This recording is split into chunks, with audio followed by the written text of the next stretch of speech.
ನಾರಾಯಣ ನಿನ್ನ ನಾಮದ ಸ್ಮರಣೆಯ ಸಾರಾಮೃತ ಎನ್ನ ಬಾಯಿಗೆ ಬರಲಿ. ಬಾರಂಗ ಕನಸಿನೊಳಗಲಿ ನನಸಿನೊಳಗಲಿ ಮನಸ್ಸು ಕೆಟ್ಟಿರಲಿ ಮುನಿದಿರಲಿ.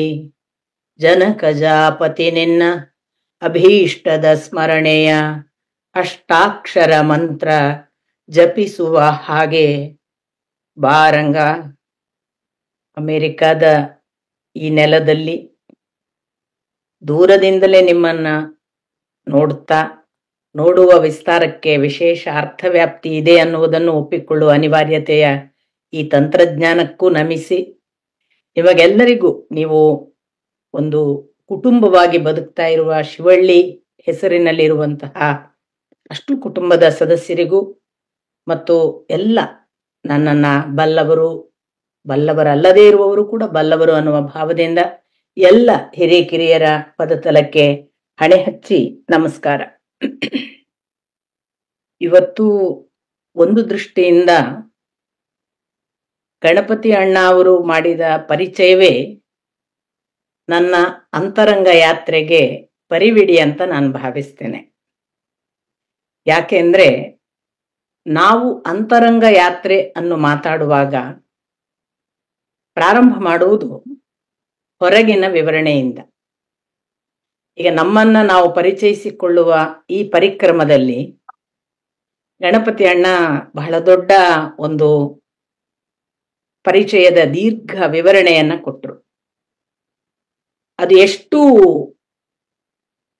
ನನ್ನ ಕುರಿತು ಅಥವಾ ಅವರು ನನ್ನ ಕುರಿತು ತಿಳಿದ ಭಾಗವೋ, ನಿಜವಾಗಿಯೂ ನಾನು ಅಷ್ಟೇ ಮಾತ್ರವಲ್ಲದ ಇನ್ನೇನೋ ನನ್ನ ಒಳಗಿದೆಯೋ, ಇವೆಲ್ಲ ನನಗೂ ಕೂಡ ಈಗ ಆತ್ಮಾವಲೋಕನಕ್ಕೆ ಒಂದು ಸುಸಂದರ್ಭ ಅಂತ ನಾನು ಭಾವಿಸ್ತೇನೆ. ಇಲ್ಲಿ ನಾನು ಅನ್ನೋದನ್ನು ದಯವಿಟ್ಟು ವೀಣಾ ಅನ್ನುವ ಏಕಮಾತ್ರ ವ್ಯಕ್ತಿತ್ವದ ಆಧಾರದ ಮಾತಲ್ಲ ಅಂತ ಭಾವಿಸ್ಬೇಕು. ಯಾಕೆಂದ್ರೆ ನಾನು ಅನ್ನೋದು ನೀವು ಕೂಡ. ನಿಮ್ಮ ಒಳಗಿರುವ ನಿಮ್ಮನ್ನು ಕುರಿತು ನಾನು ಯೋಚನೆ ಮಾಡ್ತಿರಬಹುದು, ನನ್ನ ಕುರಿತು ನೀವು ಯೋಚನೆ ಮಾಡ್ತಿರ್ತೀರಿ. ಏಕಕಾಲಕ್ಕೆ ನಾವು ನಮ್ಮನ್ನು ನೋಡುವ ಹಾಗಾದ್ರೆ ಈ ಯಾತ್ರೆ ಸಾರ್ಥಕ ಅಂತ ನನ್ನ ಭಾವನೆ. ಯಾಕೆಂದ್ರೆ ಅಧ್ಯಾತ್ಮ ಪಥ ಬಹಳ ಬಾರಿ ಒಬ್ಬರೇ ಹೊರಟ ಹಾಗೆ ಕಾಣ್ತದೆ. ಆದರೆ ಒಬ್ಬರೇ ಹೊರಡುವುದಾದ್ರೆ ಅದಕ್ಕೆ ಅರ್ಥವಿಲ್ಲ ಅನ್ನೋದೇ ಅಧ್ಯಾತ್ಮದ ಪ್ರಾಥಮಿಕ ತಿಳಿವಳಿಕೆ. ಅದು 4 ಜನರನ್ನೋ 10 ಜನರನ್ನೋ ಸಾವಿರಾರು ಜನರನ್ನೋ ಲಕ್ಷಗಟ್ಟಲೆ ಜನರನ್ನೋ ಕರೆದುಕೊಂಡು ಕೂಡ ಹೋಗುವ ಒಂದು ಸಮರ್ಥ ಮಾಧ್ಯಮ ಅನ್ನುವ ಅರ್ಥದಲ್ಲಿ ನಾನು ಮಾತ್ರ ನನ್ನ ಅಂತರಂಗ ಯಾತ್ರೆ ಮಾಡ್ತಿದ್ದೇನೆ ಅಂತಂದ್ರೆ ಅದರಷ್ಟು ಕೆಟ್ಟ ಒಂದು ವಿಚಾರವೇ ಇಲ್ಲ. ಅದು ಸ್ವಾರ್ಥದ ಭಾಗ ಆಗ್ತದೆ. ಆದ್ರೆ ಇದು ಸ್ವಾರ್ಥ ಅಲ್ಲದ ಭಾಗ ಆಗ್ಬೇಕಾದ್ರೆ ನನ್ನ ಜೊತೆಗೆ ನಿಮ್ಮನ್ನು ಸೇರಿಸಿಕೊಂಡೇ ಈ ಮಾತು ಇದೆ ಅಂತ ನಾನು ಭಾವಿಸುವಾಗ ಅದು ಖಂಡಿತಕ್ಕೂ ನಾನು ಅನ್ನುವ ವಿಸ್ತಾರವನ್ನೇ ನಾನು ಹೇಳ್ತಿದ್ದೇನೆ.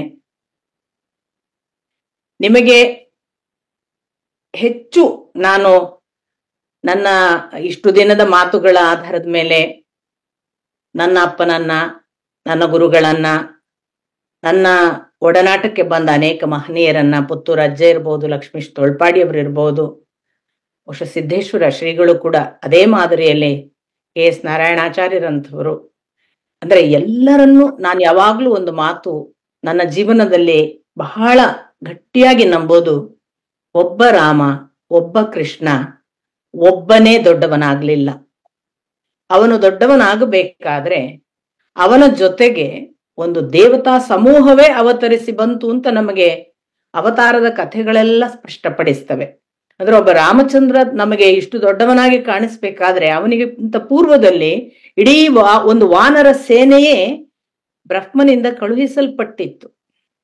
ಒಂದೊಮ್ಮೆ ಆ ವಾನರ ಸೇನೆ ತನ್ನ ಕರ್ತವ್ಯವನ್ನು ಮಾಡದೇ ಇದ್ದಿದ್ರೆ ರಾಮ ದೊಡ್ಡವನಾಗ್ತಾನೆ ಇರಲಿಲ್ಲ. ಅಥವಾ ಯದುವಂಶದ ಶ್ರೀಕೃಷ್ಣ ದೊಡ್ಡವನಾಗಬೇಕಾದ್ರೆ ಇಡೀ ದೇವತೆಗಳು ಯದುವಂಶೀಯರಾಗಿ ಹುಟ್ಟಬೇಕಿತ್ತು ಅವನ ಪೂರ್ವದಲ್ಲೇ. ಅವರು ನಿರ್ಮಾಣ ಮಾಡಿದ ಒಂದು ವಾತಾವರಣದಲ್ಲಿ ಕೃಷ್ಣ ದೊಡ್ಡವನಾಗಿ ನಮಗೆಲ್ಲ ಕಾಣಿಸಿಕೊಂಡ, ಅಥವಾ ಆ ಕಾಲಕ್ಕೆ ದೊಡ್ಡ ವ್ಯಕ್ತಿಯಾಗಿ ರೂಪುಗೊಂಡ ಹಾಗೆ ಅದು ವಿಸ್ತಾರವಾಯಿತು. ಒಬ್ಬ ಇಲ್ಲಿ ಬೆಳೆಯುವುದಿಲ್ಲ, ಒಬ್ಬನೇ ದೊಡ್ಡವನು ಆಗೋದಿಲ್ಲ. ಆಗ ಇವರು ಹೇಳಿದ ಹಾಗೆ ನಮ್ಮ ಹತ್ತಿರ ಇರುವಂತಹ ಅನೇಕರು ನಮ್ಮ ಜೀವನ ಮಾರ್ಗದಲ್ಲಿ ನಮ್ಮ ಜೊತೆಗೆ ಬಂದು ನಮ್ಮನ್ನ ಎಷ್ಟೋ ಸಾರಿ ವಂಶವಾಹಿಯಾಗಿ ಬೆಳೆಸುವಂತಹ ತಂದೆ ತಾಯಿಯ ಮಾತಾಗಿ ನನ್ನ ಅಪ್ಪನನ್ನ ಹೇಳಿದ್ರು. ಅದು ವಂಶವಾಹಿ ಆಚೆಗಿನದ್ದು ಅಂತಲೂ ನನಗೆ ಮತ್ತು ಅವರಿಗೆ ಇಬ್ಬರಿಗೂ ಗೊತ್ತಿದೆ. ಯಾಕಂದ್ರೆ ವಂಶವಾಹಿಯಾಗಿ ಬರುವುದು ರಕ್ತ ಮಾಂಸ ಮಾತ್ರ ಅಂತ ಶಿವರಾಮ್ ಕಾರಂತರು ಬಹಳ ಘಂಟಾಘೋಷವಾಗಿ ಒಂದು ದಿವಸ ಅವರನ್ನ ಪರಿಚಯ ಮಾಡಿದಾಗ ಹೇಳಿದ್ರು. ಅದು ಒಂದು ದೃಷ್ಟಿಯಿಂದ ಸತ್ಯ. ಯಾಕೆಂದ್ರೆ ವಂಶವಾಹಿಯಾಗಿ ಬಂದ್ರೆ ಯಾವುದೇ ವಿಷಯ ಪ್ರತಿ ಮಕ್ಕಳು ಒಂದೇ ತರ ಇರಬೇಕು. ಆಯಾ ಜೀವ ಸ್ವಭಾವವೇ ಭಿನ್ನ ಭಿನ್ನ ಆದಾಗ ವಂಶವಾಹಿಯಾದ ಅಂಶದ ಜೊತೆಗೆ ಈ ಜೀವಕ್ಕೊಂದು ಕೆಲವು ಗುಣಗಳು ಇವೆ ಅಂತ. ಇದಲ್ಲದೆ ನೀವು ಹೇಳುವ ಸಾಮಾಜಿಕ ಪ್ರಭಾವ, ಇದನ್ನು ದಯವಿಟ್ಟು ಪ್ರತಿಯೊಬ್ಬರು ತಮ್ಮ ತಮ್ಮ ಜೀವನದ ಬಗ್ಗೆ ನಾವು ಯೋಚನೆ ಮಾಡಿಕೊಂಡ್ರೆ, ನಾವು ನಮ್ಮಷ್ಟಕ್ಕೆ ಹುಟ್ಟಿದವರಲ್ಲ. ನಮಗೊಬ್ಬ ಹುಟ್ಟಿಸಿದವನಿದ್ದಾನೆ. ಆ ಹುಟ್ಟಿಸಿದ ಅಪ್ಪನೋ ಅಮ್ಮನೋ ಅನ್ನುವವನನ್ನು ಹುಟ್ಟಿಸಿದವನೊಬ್ಬನಿದ್ದಾನೆ. ಅವರ ಅಪ್ಪ ಅಮ್ಮನನ್ನು ಹುಟ್ಟಿಸಿದವನೊಬ್ಬನಿದ್ದಾನೆ. ಹೀಗೆ ಅದರ ಆ ಮೂಲಕ್ಕೆ ಹೋಗುವ ಒಂದು ಸರ್ಚ್ ಆರಂಭ ಆದ್ರೆ, ಯಾರು ಹಾಗಾದ್ರೆ ನಮ್ಮನ್ನು ಹುಟ್ಟಿಸಿದವರು ಅನ್ನುವ ಪ್ರಶ್ನೆಯ ಮೂಲ. ಅದೇ ನಾನು ಯಾವಾಗ್ಲೂ ಹೇಳೋದು, ಈ ಧ್ರುವ ಪ್ರಹ್ಲಾದನಿಗೆಲ್ಲ ಬಹಳ ವಿಶೇಷ ಸೌಕರ್ಯ. ಯಾಕೆಂದ್ರೆ ಬ್ರಹ್ಮನಿಂದ ಸ್ವಯಂಭುವ ಮನು ಅಂತ ಸೃಷ್ಟಿಯ ಆರಂಭವನ್ನು ಹೇಳುವಾಗ ಭಗವಂತನಿಂದ ಬ್ರಹ್ಮನಿಂದ ಸ್ವಯಂಭುವ ಮನು ಮತ್ತು ಶತರೂಪರು. ಆ ಸ್ವಯಂಭುವ ಮನು ಮತ್ತು ಶತರೂಪರಿಗೆ ಹುಟ್ಟಿದ ಉತ್ತಾನಪಾದ ಈ ತರ ಮಗ, ಅವನಿಂದ ಮತ್ತೆ ಧ್ರುವ ಅಂದಾಗ ನಮ್ಗೆ ಧ್ರುವನ ಅಪ್ಪ ಯಾರು?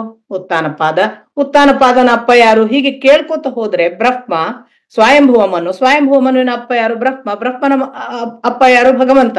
ಅವರಿಗೆ ನಿಯರೆಸ್ಟ್ ಲಿಂಕ್. ನಾವು ಹಾಗೇ ಬಂದವರು, ಆದ್ರೆ ನಮ್ಗೆ ಎಷ್ಟೋ ಸೃಷ್ಟಿ ಆಯ್ತಲ್ಲ ನಮ್ಮ ಹೊತ್ತಿಗೆ. ಆದ್ರೆ ನಮಗೆ ಆ ಲಿಂಕ್ ಕನೆಕ್ಷನ್ ಇಲ್ಲದಕ್ಕೆ ನಮ್ಗೆ ಇನ್ನೂ ಕೂಡ ಅಪ್ಪ ಯಾರು ಅಂದಾಗ ನಮ್ಮ ಅಪ್ಪನ ಹೆಸರು ಹೇಳ್ತೀವಿ. ಅವರ ಅಪ್ಪ ಯಾರು ಹೇಳುವಾಗ ಸ್ವಲ್ಪ ಗೊತ್ತಿರ್ತದೆ, ಅಜ್ಜನ ಹೆಸರು ಹೇಳ್ತೀವಿ. ಅಜ್ಜನ ಹೆಸರನ್ನ ಅಜ್ಜನ ಅಪ್ಪನ ಹೆಸರು ಹೇಳಿ ಅಂದಾಗ ಸ್ವಲ್ಪ ಹುಡುಕಾಡುವ ಹಾಗಾಗ್ತದೆ. ಕೆಲವರಿಗೆ ಗೊತ್ತು ಮುತ್ತಜ್ಜನ ಹೆಸರು. ಆ ಮುತ್ತಜ್ಜನ ಅಪ್ಪನ ಹೆಸರು ಕೇಳಿದ್ರೆ ಸ್ವಲ್ಪ ಫ್ಯಾಮಿಲಿ ಟ್ರೀ ಎಲ್ಲ ಮಾಡಿಟ್ಕೊಂಡವ್ರು ಒಂಚೂರು ಪುಸ್ತಕ ನೋಡಿ ಆದ್ರೂ ಹೇಳ್ತಾರೇನೋ, ಅದರ ಆಚೆಗೆ ಹೋದ್ರೆ ಅಂತೂ ನಮಗೆ ಗೊತ್ತಿಲ್ಲ.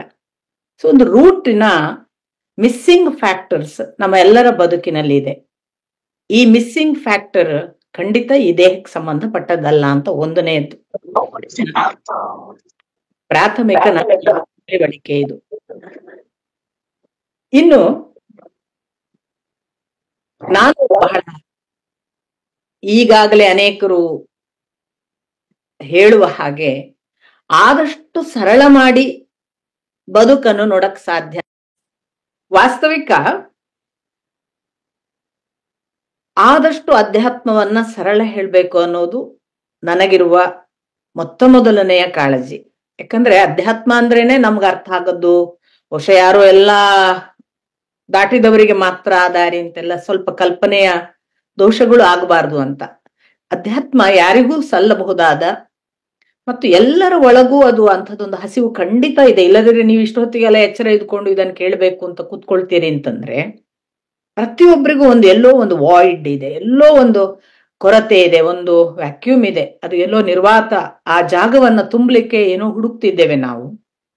ಆ ದೃಷ್ಟಿಯಲ್ಲಿ ಅಧ್ಯಾತ್ಮ ನನ್ನ ಪ್ರಕಾರ ಅದು ಅಂತರಂಗದ ಯಾತ್ರೆ ಅಂದಾಗ ನಾನು ಸಂಪೂರ್ಣವಾಗಿ ಆತ್ಮಕ್ಕೆ ಸಂಬಂಧಪಟ್ಟದ್ದು ಅಂತ. ಆತ್ಮಕ್ಕೆ ಸಂಬಂಧಪಟ್ಟದ್ದೇ ಆತ್ಮ ಅನ್ನುವ ನಿಷ್ಪತ್ತಿ, ಅಥವಾ ಆತ್ಮಕ್ಕೆ ಕುರಿತಾದದ್ದು, ಆತ್ಮಕ್ಕಿಂತ ಮೇಲಿನದು, ಈ ಎಲ್ಲ ಅರ್ಥಗಳು ಇವೆ.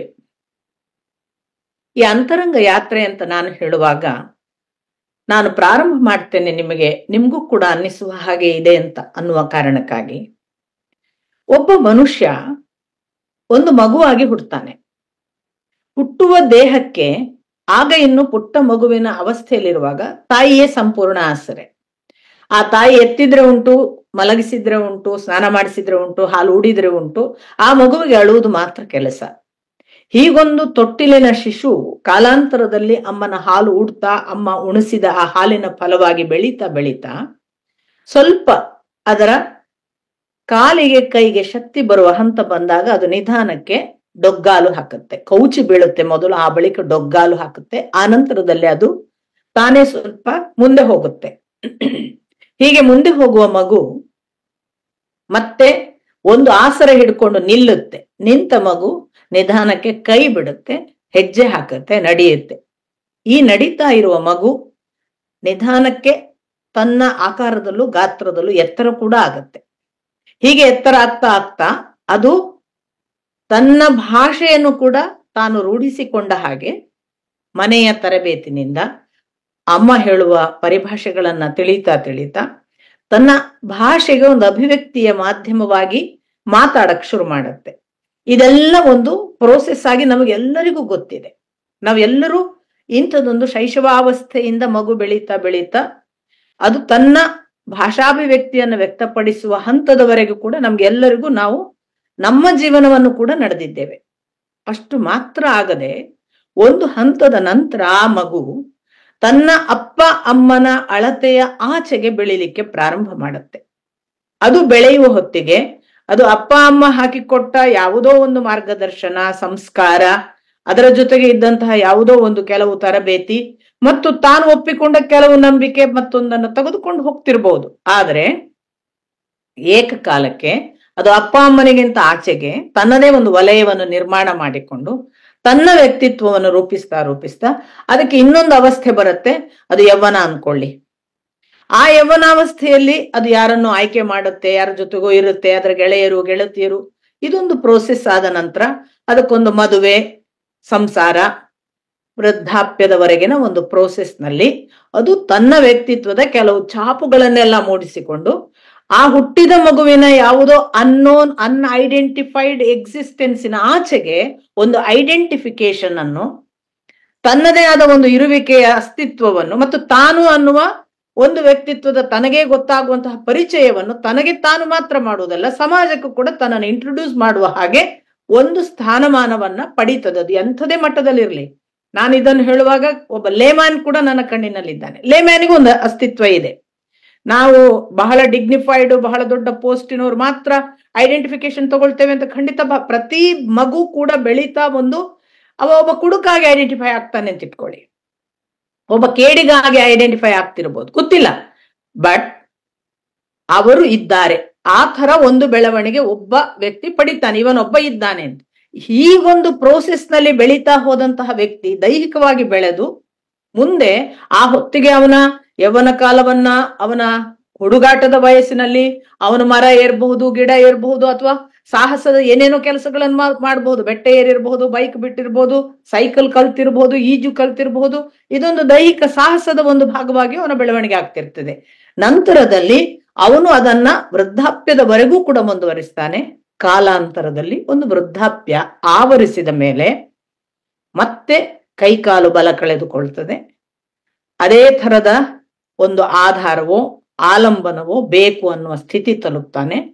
ಆದರೆ ಈ ಎಲ್ಲದರ ಬಾಲ್ಯದ ಶೈಶವಾವಸ್ಥೆಯಲ್ಲಿರುವಂತಹ ಸುಖದ ಭಾಗವಾಗಿ ಅಲ್ಲದೇ ಇದ್ದರೂ ಕೂಡ ದೊಡ್ಡವನಾದ ಒಂದು ಹಿರಿತನದ ಅನುಭವವನ್ನು ಕೂಡ ಸ್ವತಃ ಅನುಭವಿಸ್ತಿರ್ತಾನೆ. ನಾನೀಗ ಮಗು ಅಲ್ಲ ಅಂತ ಅವನಿಗೂ ಗೊತ್ತಿರ್ತದೆ.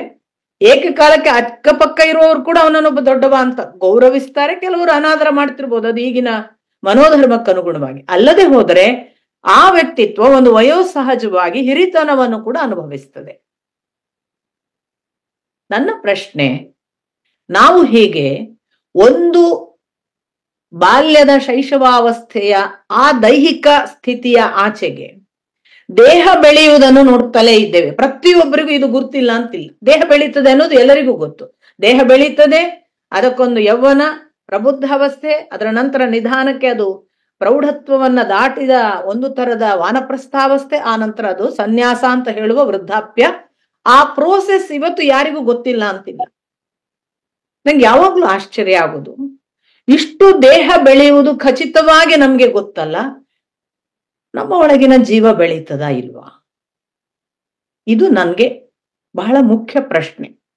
ನಮ್ಮ ದೇಹ ಬೆಳೆದಷ್ಟು, ಅಂದ್ರೆ ಒಂದು ಯಕಶ್ಚಿತ್ ಅನ್ನಿಸುವ ದೇಹ, ನಾವೀಗ ಯಕಶ್ಚಿತ್ ಯಾಕೆ ಅನ್ನೋದು ಅಂದ್ರೆ ಇವತ್ತಿರ್ತದೆ ನಾಳೆ ಇಲ್ಲ ಅಂತ ಎಲ್ಲರಿಗೂ ಗೊತ್ತಾಗಿದೆ. ನಮಗೆ ಇದು ನಿನ್ನೆ ಇದ್ದಾಗ ಇವತ್ತಿಲ್ಲ ಅಂತ ನಮಗೆ ಯೌವನ ಮುಗಿದಾಗ ಗೊತ್ತಾಗುತ್ತೆ.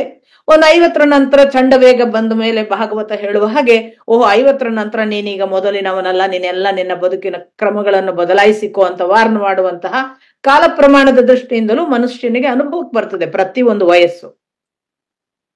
ಇಷ್ಟು ಕ್ಲಿಯರ್ ಕಟ್ ಆಗಿ ದೈಹಿಕ ಅವಸ್ಥೆ ಬದಲಾಗ್ತದೆ ಅಂತಾದ್ರೆ, ಮತ್ತು ಆ ದೈಹಿಕ ಅವಸ್ಥೆ ಬದಲಾಗುವುದು ನಮಗೆಲ್ಲರಿಗೂ ಗಮನಕ್ಕೆ ಬರ್ತದೆ ಅಂತಾದ್ರೆ, ಜೀವ ಇದ್ದ ಹಾಗೆ ಇರ್ತದ? ಜೀವಕ್ಕೆ ಬೆಳವಣಿಗೆ ಉಂಟಾ ಇಲ್ವಾ? ಜೀವಕ್ಕೆ ಬೆಳವಣಿಗೆ ಉಂಟು ಅಂತಾದ್ರೆ ಅದು ಈ ದೈಹಿಕ ಬೆಳವಣಿಗೆ ಹಾಗೆಯೋ ಅಥವಾ ಬೇರೆ ಏನಾದ್ರೂ ಉಂಟೋ? ಜೀವ ಬೆಳವಣಿಗೆ ಅನ್ನುವುದು ದೈಹಿಕ ಬೆಳವಣಿಗೆ ಹಾಗೆ ಇರುವಂತಹ ಒಂದು ದೇಹ ಸ್ಥಿತಿಯ ಏರುಪೇರು ಆಗಿ ಮತ್ತೆ ಪುನಃ ವಾಪಸ್ ಹೋಗುವಂತಹ, ಬಾಲ್ಯಕ್ಕೆ ಹೋಗುವ ಅಥವಾ ಒಂದು ಆಲಂಬನಕ್ಕೆ ಹೋಗುವ, ಇನ್ಯಾರನ್ನು ಆಧಾರಕ್ಕೆ ಪಡೆಯುವಂತಹ ಭೌತಿಕ ಸ್ಥಿತಿ ಮಾತ್ರವಾ? ಅದರ ಆಚೆಗೆ ಉಂಟಾ? ಬಹುಶಃ ನಮ್ಮ ಎಲ್ಲರಲ್ಲೂ ಕೂಡ ನಮಗೆ ಮರೆತು ಹೋದ ಪ್ರಶ್ನೆ ಇದು. ನಾವು ಏನಾಗಿದ್ದೇವೆ ಅಂದ್ರೆ, ನಮ್ಮನ್ನು ನಾವು ಈ ದೈಹಿಕ ಅವಸ್ಥೆಯಲ್ಲಿ ಮುಳುಗಿ ಬಿಟ್ಟದ್ರಿಂದ ದೈಹಿಕ ವ್ಯತ್ಯಾಸವನ್ನ ಗಮನಿಸುವುದರಲ್ಲಿ ಮತ್ತು ದೈಹಿಕವಾಗಿ ಬೆಳೆದಿದ್ದೇವೆ, ಏನೋ ಒಂದು ಹಂತ ತಲುಪಿದ್ದೇವೆ, ಈಗ ಮತ್ತೆ ವಾಪಸ್ ಬಂದಿದ್ದೇವೆ ಅನ್ನುವುದನ್ನಷ್ಟೇ ನೋಡ್ತಿದ್ದೇವೆ. ಇದರ ಒಳಗೊಂದು, ಇದನ್ನೇ ಬಹುಶಃ ಬಹೂನಿ ಜನ್ಮಾನಿ ವ್ಯತೀತಾನಿ ಅಂತ ಕೃಷ್ಣ ಹೇಳಿದ್ದು ಅಂತ ನಾನು ಭಾವಿಸ್ತೇನೆ, ಅಥವಾ ನಾವೆಲ್ಲರೂ ಭಾವಿಸಬಹುದಾದ. ಆಮೇಲೆ ಅದು ನನಗೆ ಗೊತ್ತು ಅದು, ಆದರೆ ನಿನಗೆ ಗೊತ್ತಿಲ್ಲ ಅರ್ಜುನ ಅಂತ ಅದು ಅರ್ಜುನನಿಗೆ ಮಾತ್ರ ಹೇಳಿದ್ದಲ್ಲ, ನಮಗೆ ಎಲ್ಲರಿಗೂ ಕೃಷ್ಣ ಹೇಳಿದ್ದು. ನಾನು ಬಹಳ ಜನ್ಮವನ್ನು ಕಳೆದು ಬಂದಿದ್ದೇನೆ, ನೀನು ಕೂಡ. ಆದರೆ ಅಹಂ ಜಾನಾಮಿ, ನನಗೆ ಗೊತ್ತು. ನತ್ವಂ ವೇತ್ತ, ನಿನಗೆ ಗೊತ್ತಿಲ್ಲ. ನಿನಗೆ ಗೊತ್ತಿಲ್ಲ ಅನ್ನುವಲ್ಲಿಂದಲೇ ನಮ್ಮ ಈ ಸರ್ಚಿನ ಆರಂಭ ಅಂತ ನನ್ನ ಮುಖ್ಯ ಒಂದು ಶೋಧ.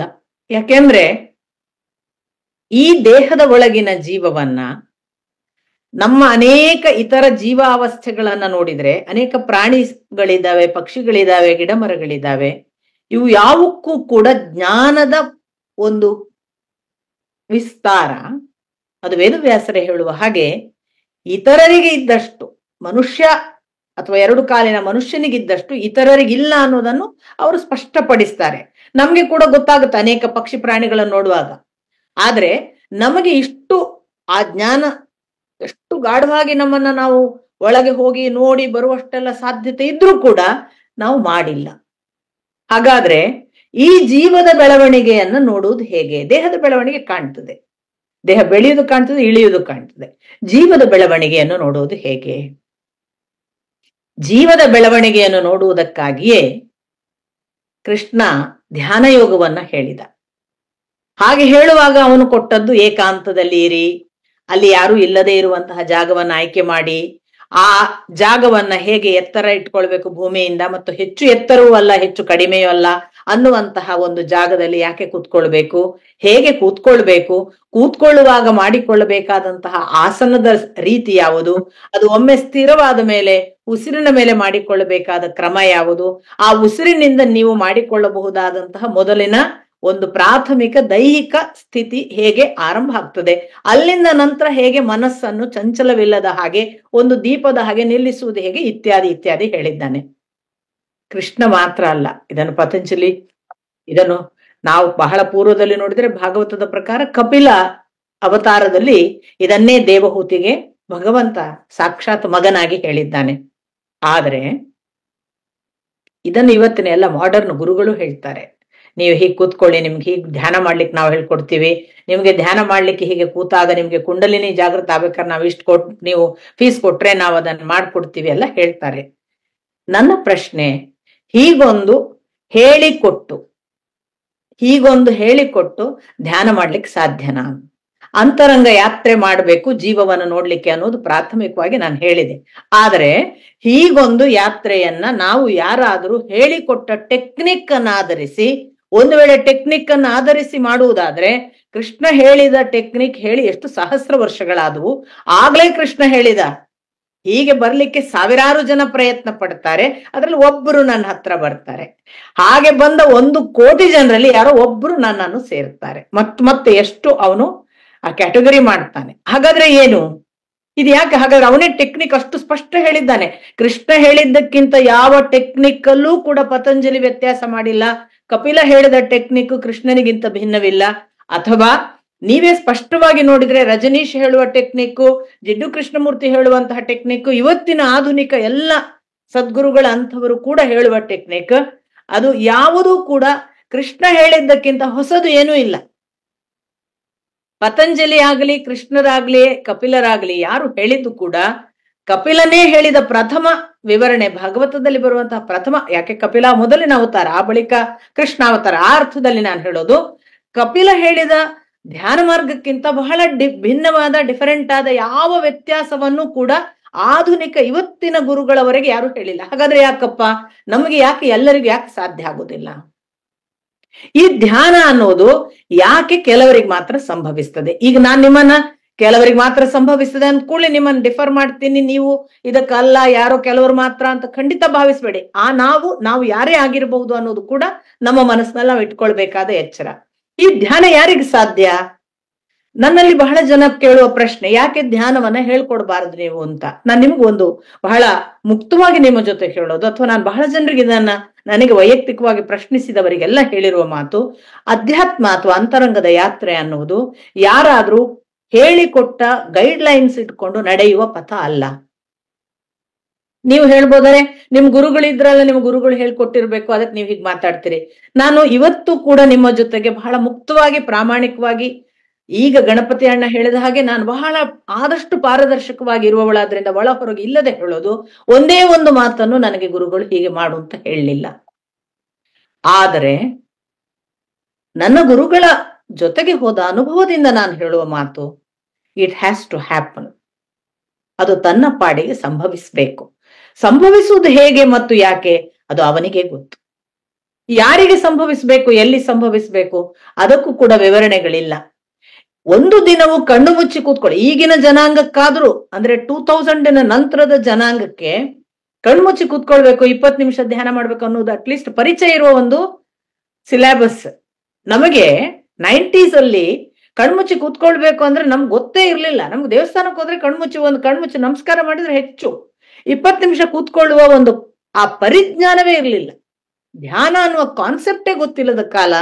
ಅಂತ ಕಾಲಘಟ್ಟದಲ್ಲಿ ನನ್ನ ಗುರುಗಳು ನನ್ನನ್ನು ಕರ್ಕೊಂಡು ಹೋದಾಗ ನನಗೆ ಏನೂ ಬೇಡದ ಒಂದು ಕಣ್ಣು ಮುಚ್ಚುವ ಸ್ಥಿತಿ ಬಂತಲ್ಲ. ಯಾಕೆ ಬಂತು ನನಗೆ ಗೊತ್ತಿಲ್ಲ. ಅದಕ್ಕೆ ನಾನು ಹೇಳಿದ್ದು ಇಟ್ ಹ್ಯಾಸ್ ಟು ಹ್ಯಾಪನ್ ಅಂತ. ಇನ್ನು ನಿಮಗೊಂದು ಬಹಳ ಸರಳ ಉದಾಹರಣೆ ಕೊಡ್ತೀನಿ ನಾನು. ಧ್ಯಾನವನ್ನು ಯಾಕೆ ಕಲಿಸ್ಲಿಕ್ಕಾಗೋಲ್ಲ, ಮತ್ತು ಧ್ಯಾನ ಅಂದ್ರೆ ಅಂತರಂಗವನ್ನು ನೋಡ್ಲಿಕ್ಕಿರುವ ಏಕಮಾತ್ರ ಮಾರ್ಗ ಅನ್ನೋದನ್ನ ನಾನು ಒಪ್ಪಿಕೊಂಡು ಈ ಮಾತು ಹೇಳೋದು.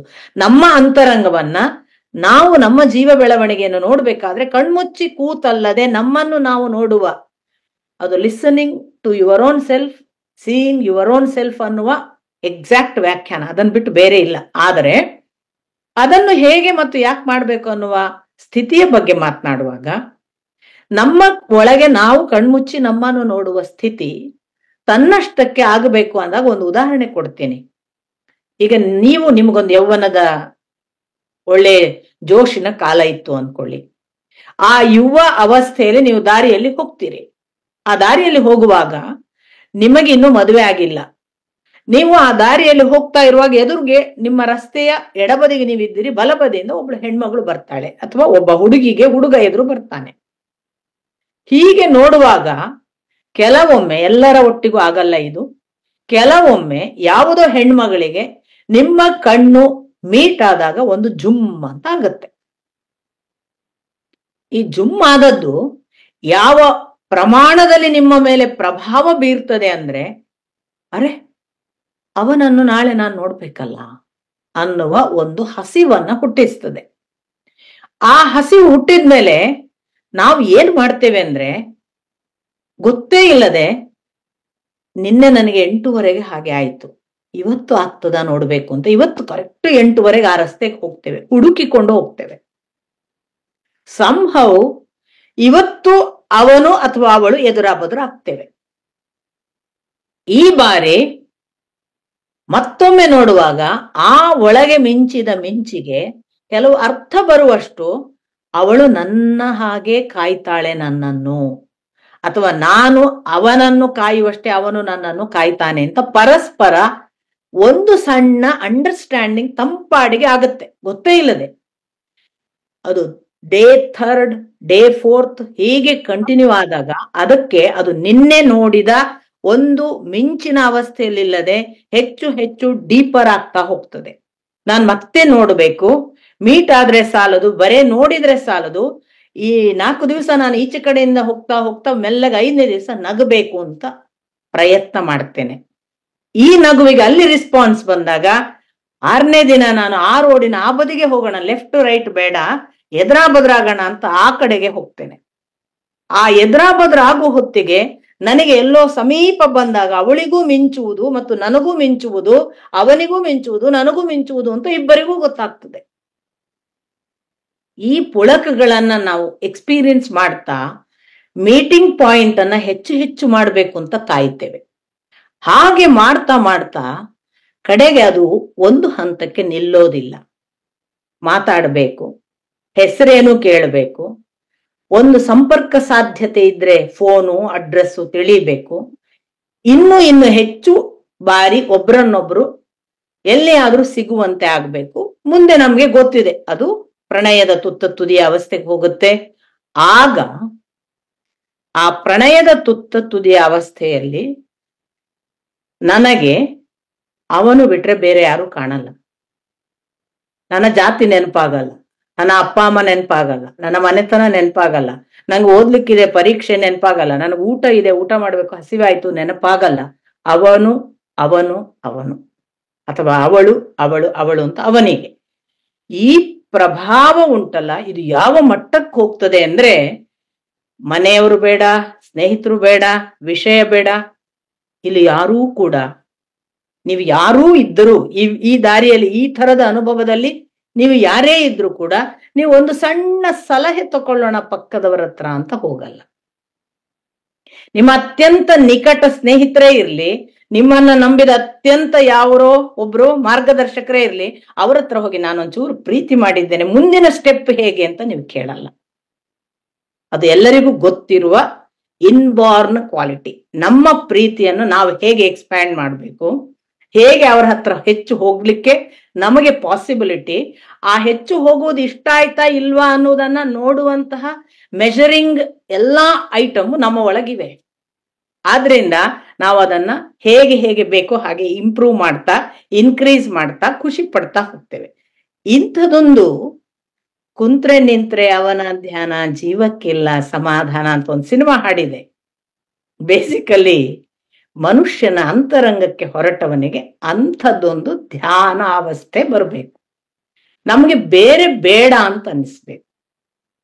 ಅದಕ್ಕೆ ನಾನು ಹೇಳಿದ್ದು ಇದನ್ನು ಹೇಗೆ ಹೇಳಿಕೊಡೋದು. ರಮಣ ಮಹರ್ಷಿಗಳು ಹೇಳಿದ್ರು, ಒಂದು ವೇಳೆ ನೀವು ಅಂಥದೊಂದು ತೀವ್ರ ಸ್ಥಿತಿಯ ಧ್ಯಾನಕ್ಕೆ ಹೋದ್ರೆ ಮತ್ತೆ ಯಾವತ್ತೂ ಕೂಡ ನೀವು ಕೂತ್ರು ಒಂದೇ, ಮಲಗಿದ್ರು ಒಂದೇ, ನೀವು ಬಿದ್ದುಕೊಂಡಿದ್ರು ಒಂದೇ, ನಡ್ಕೊಂಡಿದ್ರು, ಯಾಕೆ ನಿಮ್ಮ ಒಳಗ ಅದು ಶುರುವಾಗಿ ಆಯ್ತು ಅಂತ.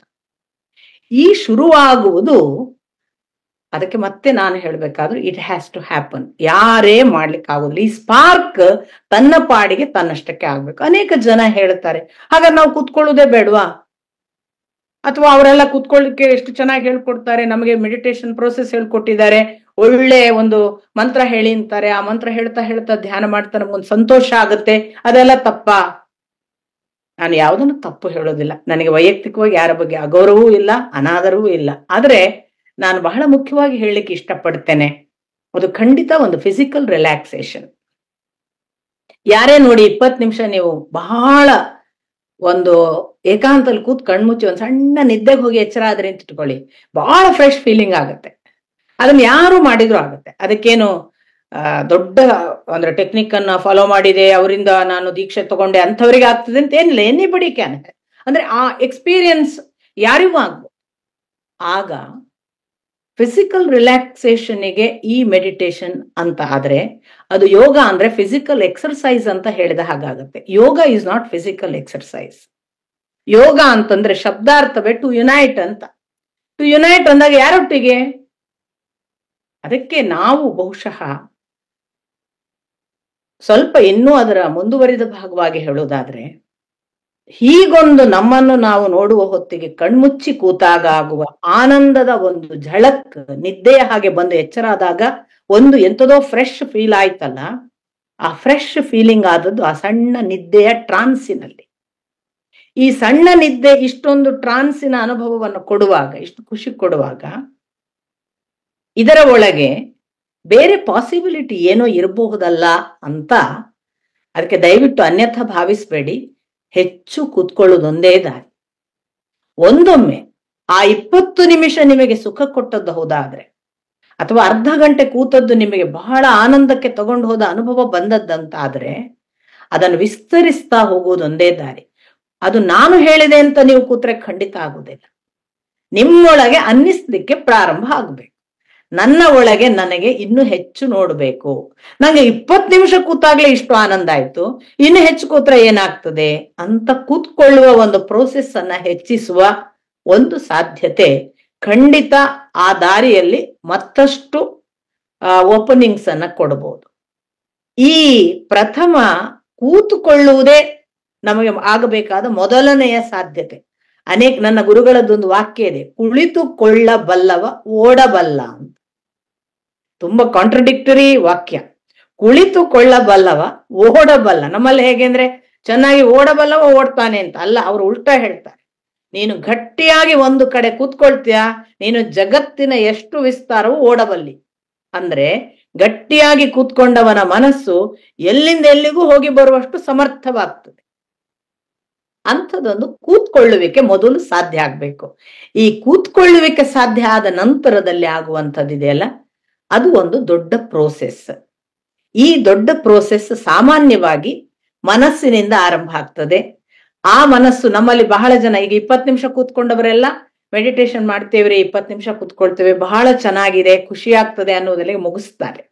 2ನೇ ಹಂತದವ್ರು ಕೆಲವರು ಇದ್ದಾರೆ, ಇಲ್ಲಿ ಬಹಳ ಕೂತ್ಕೊಳ್ತೇವ್ರಿ, ಕೈ ಕಾಲೆಲ್ಲ ನೋಯ್ತದೆ ಅನ್ನೋದು ಮೊದಲನೇ ಕಂಪ್ಲೇಂಟ್ ಎಲ್ಲರೂ ಹೇಳೋದು. ಸೆಕೆಂಡ್ ಸ್ಟೆಪ್ ಎಲ್ಲರೂ ಹೇಳೋದು, ಏನ್ ಕೂತ್ರು ಏನ್ರಿ ಸಿಕ್ಕಾಪಟ್ಟೆ ಮನ್ಸು ಕಂಡಾಪಟ್ಟೆ ಮಾತಾಡ್ತದೆ, ಪುರ್ಸೋತಿಲ್ಲ, ಕೂತಿದೀವಿ ಅಷ್ಟೇ, ಏನು ಮಾಡಿಲ್ಲ, ದೇವ್ರ ಧ್ಯಾನ ಮಾಡ್ಲಿಕ್ಕೆ ಆಗ್ಲಿಲ್ರಿ, ದೇವರನ್ನ ನೋಡುದಂತೂ ಕಾಣಿಸುದೇ ಇಲ್ಲ ನಮಗೆ, ಒಂದ್ ಚಿತ್ರ ನೋಡುದೋ ದೇವರನ್ನ ನೋಡುದೋ ಮಂತ್ರ ಹೇಳುದೋ ಮರ್ತೆ ಹೋಗ್ತದೆ, ಆ ನಮನೆ ಕಂಡಾಪಟ್ಟೆ ಮನ್ಸು ಓಡ್ತದೆ ಅಂತ. ಸೆಕೆಂಡ್ ಸ್ಟೆಪ್ ಅಂತ ಯಾಕೆ ಹೇಳಿದೆ ಅಂದ್ರೆ, ಅಫ್ಕೋರ್ಸ್ ಇದು ಸೆಕೆಂಡ್ ಸ್ಟೆಪ್ ಅಲ್ಲ. ನಾನು ಬಹಳ ಮೈನ್ಯೂಟ್ ಸಂಗತಿಗಳನ್ನೆಲ್ಲ ಹೇಳದೆ, ಬಹಳ ಮೇಜರ್ ಸಂಗತಿಗಳಿಗೆ ಬಂದಾಗ ಸೆಕೆಂಡ್ ಸ್ಟೆಪ್. ಸುಮಾರು ದೀರ್ಘಕಾಲದ ಸಿಟ್ಟಿಂಗ್ ಅಭ್ಯಾಸ ಆದವರಿಗೆ ಈ ಹಂತ ಬರುತ್ತೆ. ಮನಸ್ಸು ಓಡುತ್ತೆ, ಕೂತ್ಕೊಳ್ಳಲ್ಲ. ಅದು ಎಷ್ಟು ಓಡುತ್ತೆ ಅಂದ್ರೆ ಅದನ್ನ ಎಲ್ಲಿ ಅಂತ ಹಿಡಿಯೋದು, ಹೋಗುದು ಎಲ್ಲಿ ಗೊತ್ತಾದ್ರೆ ಅಲ್ವಾ ಹಿಡಿಯೋದು ಅಂತ. ಎಷ್ಟೋ ಸಾರಿ ಹೋದ್ಮೇಲೆ ಗೊತ್ತದ ಎಲ್ಲೆಲ್ಲೋ ಹೋಗಿ ಬಂತು ಅಂತ. ಇಂಥದೆಲ್ಲ ಉಂಟು. ಹೇಗೆ? ನಾನು ಸ್ವಲ್ಪ ಮನಸ್ಸನ್ನ ಟಚ್ ಮಾಡ್ತೀನಿ ಅಷ್ಟೇ. ಯಾಕಂದ್ರೆ ಮನಸ್ಸಿನ ವಿಸ್ತಾರವನ್ನ ನಾನು ಬಹಳ ವಿಶೇಷವಾಗಿ ಹೇಳ್ಬೇಕಾದ್ರೆ ಗಂಟೆಗಟ್ಲೆ ಬೇಕಾದಿತ್ತು. ಮನಸ್ಸು ಬೇಸಿಕಲಿ ಒಂದು ಅದ್ಭುತವಾದ ಸಾಧನ. ಮನಸ್ಸು ನಮ್ಮ ಅಂದ್ರೆ ಆಚೆಗಿರುವ ಭಗವಂತನ ಲೋಕ, ಈಚೆಗಿರುವ ಮನುಷ್ಯ ಲೋಕಕ್ಕೆ ಮಧ್ಯೆ ಇರುವ ಒಳ್ಳೆಯ ಬ್ರಿಡ್ಜ್. ಕನೆಕ್ಟ್ ಮಾಡಿದ್ರೆ ಇದಕ್ಕೆ ಚೆನ್ನಾಗಿ ಕನೆಕ್ಟ್ ಮಾಡಿ ಕೊಡಬಲ್ಲ ಬ್ರಿಡ್ಜ್. ಸಪೋಸ್ ಇದರಿಂದ ಡಿಸ್ಕನೆಕ್ಟ್ ಮಾಡಿದ್ರೆ ಅದಕ್ಕೆ ಕನೆಕ್ಟ್ ಮಾಡ್ಲಿಕ್ಕೆ ಇರುವಂತಹ ಅಪೂರ್ವವಾದ ಟೂಲ್ ಅಥವಾ ಸೇತುವೆ. ಮನಸ್ಸು ಬೈ ಇಟ್ ಸೆಲ್ಫ್ ಕೆಟ್ಟದ್ದು ಅಲ್ಲ, ಒಳ್ಳೇದು ಅಲ್ಲ. ಯಾವ್ದಕ್ಕೆ ಕನೆಕ್ಟ್ ಮಾಡ್ತೇವೆ ಅನ್ನೋದ್ರ ಮೇಲೆ ನಾವು ಅದು ಕೆಟ್ಟದ್ದು ಒಳ್ಳೇದು ಅಂತ ಅದಕ್ಕೆ ಡೆಫಿನೇಷನ್ ಮಾಡೋದು. ಆದ್ರೆ ಅದು ಯಾವುದಕ್ಕೂ ಡೆಫಿನೇಷನ್ ಹಾಕಿಕೊಳ್ಳದೆ ತನ್ನಷ್ಟಕ್ಕೆ ಇದೆ. ನಾವು ತುಂಬಾ ಬುದ್ಧಿಯನ್ನ ಚಿತ್ತವನ್ನ ಬಳಸದೆ ನಮ್ಮ ಅಹಂಕಾರ, ನಾನು, ನನ್ನ ಇಂದ್ರಿಯದ ಆಕರ್ಷಣೆಗಳು, ನನ್ನ ದೈಹಿಕ ಸುಖಗಳು, ಈ ಲೌಕಿಕ ಇದರಲ್ಲಿ ತುಂಬಾ ಇನ್ವಾಲ್ವ್ ಆದ್ರೆ ಅಷ್ಟೇ ನಮಗೆ ಫೀಡ್ ಮಾಡಿ ಸಿಕ್ಕಾಪಟ್ಟೆ ಅದರಲ್ಲಿ ನಮ್ಮನ್ನ ಬೆಳಿಲಿಕ್ಕೆ ಅವಕಾಶ ಮಾಡಿಕೊಡಬಲ್ಲ ಅತ್ಯದ್ಭುತ ಸಾಧನ. ಸಪೋಸ್ ಈ ಇಂದ್ರಿಯದ ಆಕರ್ಷಣೆಗಳು, ಇದರ ದೈಹಿಕ ಸುಖ, ಲೌಕಿಕ, ಇದರ ಆಚೆಗಿನ ಒಂದು ಬೇಕಪ್ಪ, ಇದಲ್ಲ ಅಂತ ನಾವು ಕನೆಕ್ಟ್ ಮಾಡ್ಲಿಕ್ಕೆ ಶುರು ಮಾಡಿದ್ರೆ ಆಚೆಗಿರುವುದಕ್ಕೆ ಕೂಡ ತೆರೆಸಿಕೊಡಬಲ್ಲ ಒಳ್ಳೆಯ ಒಂದು ಮಾಧ್ಯಮ.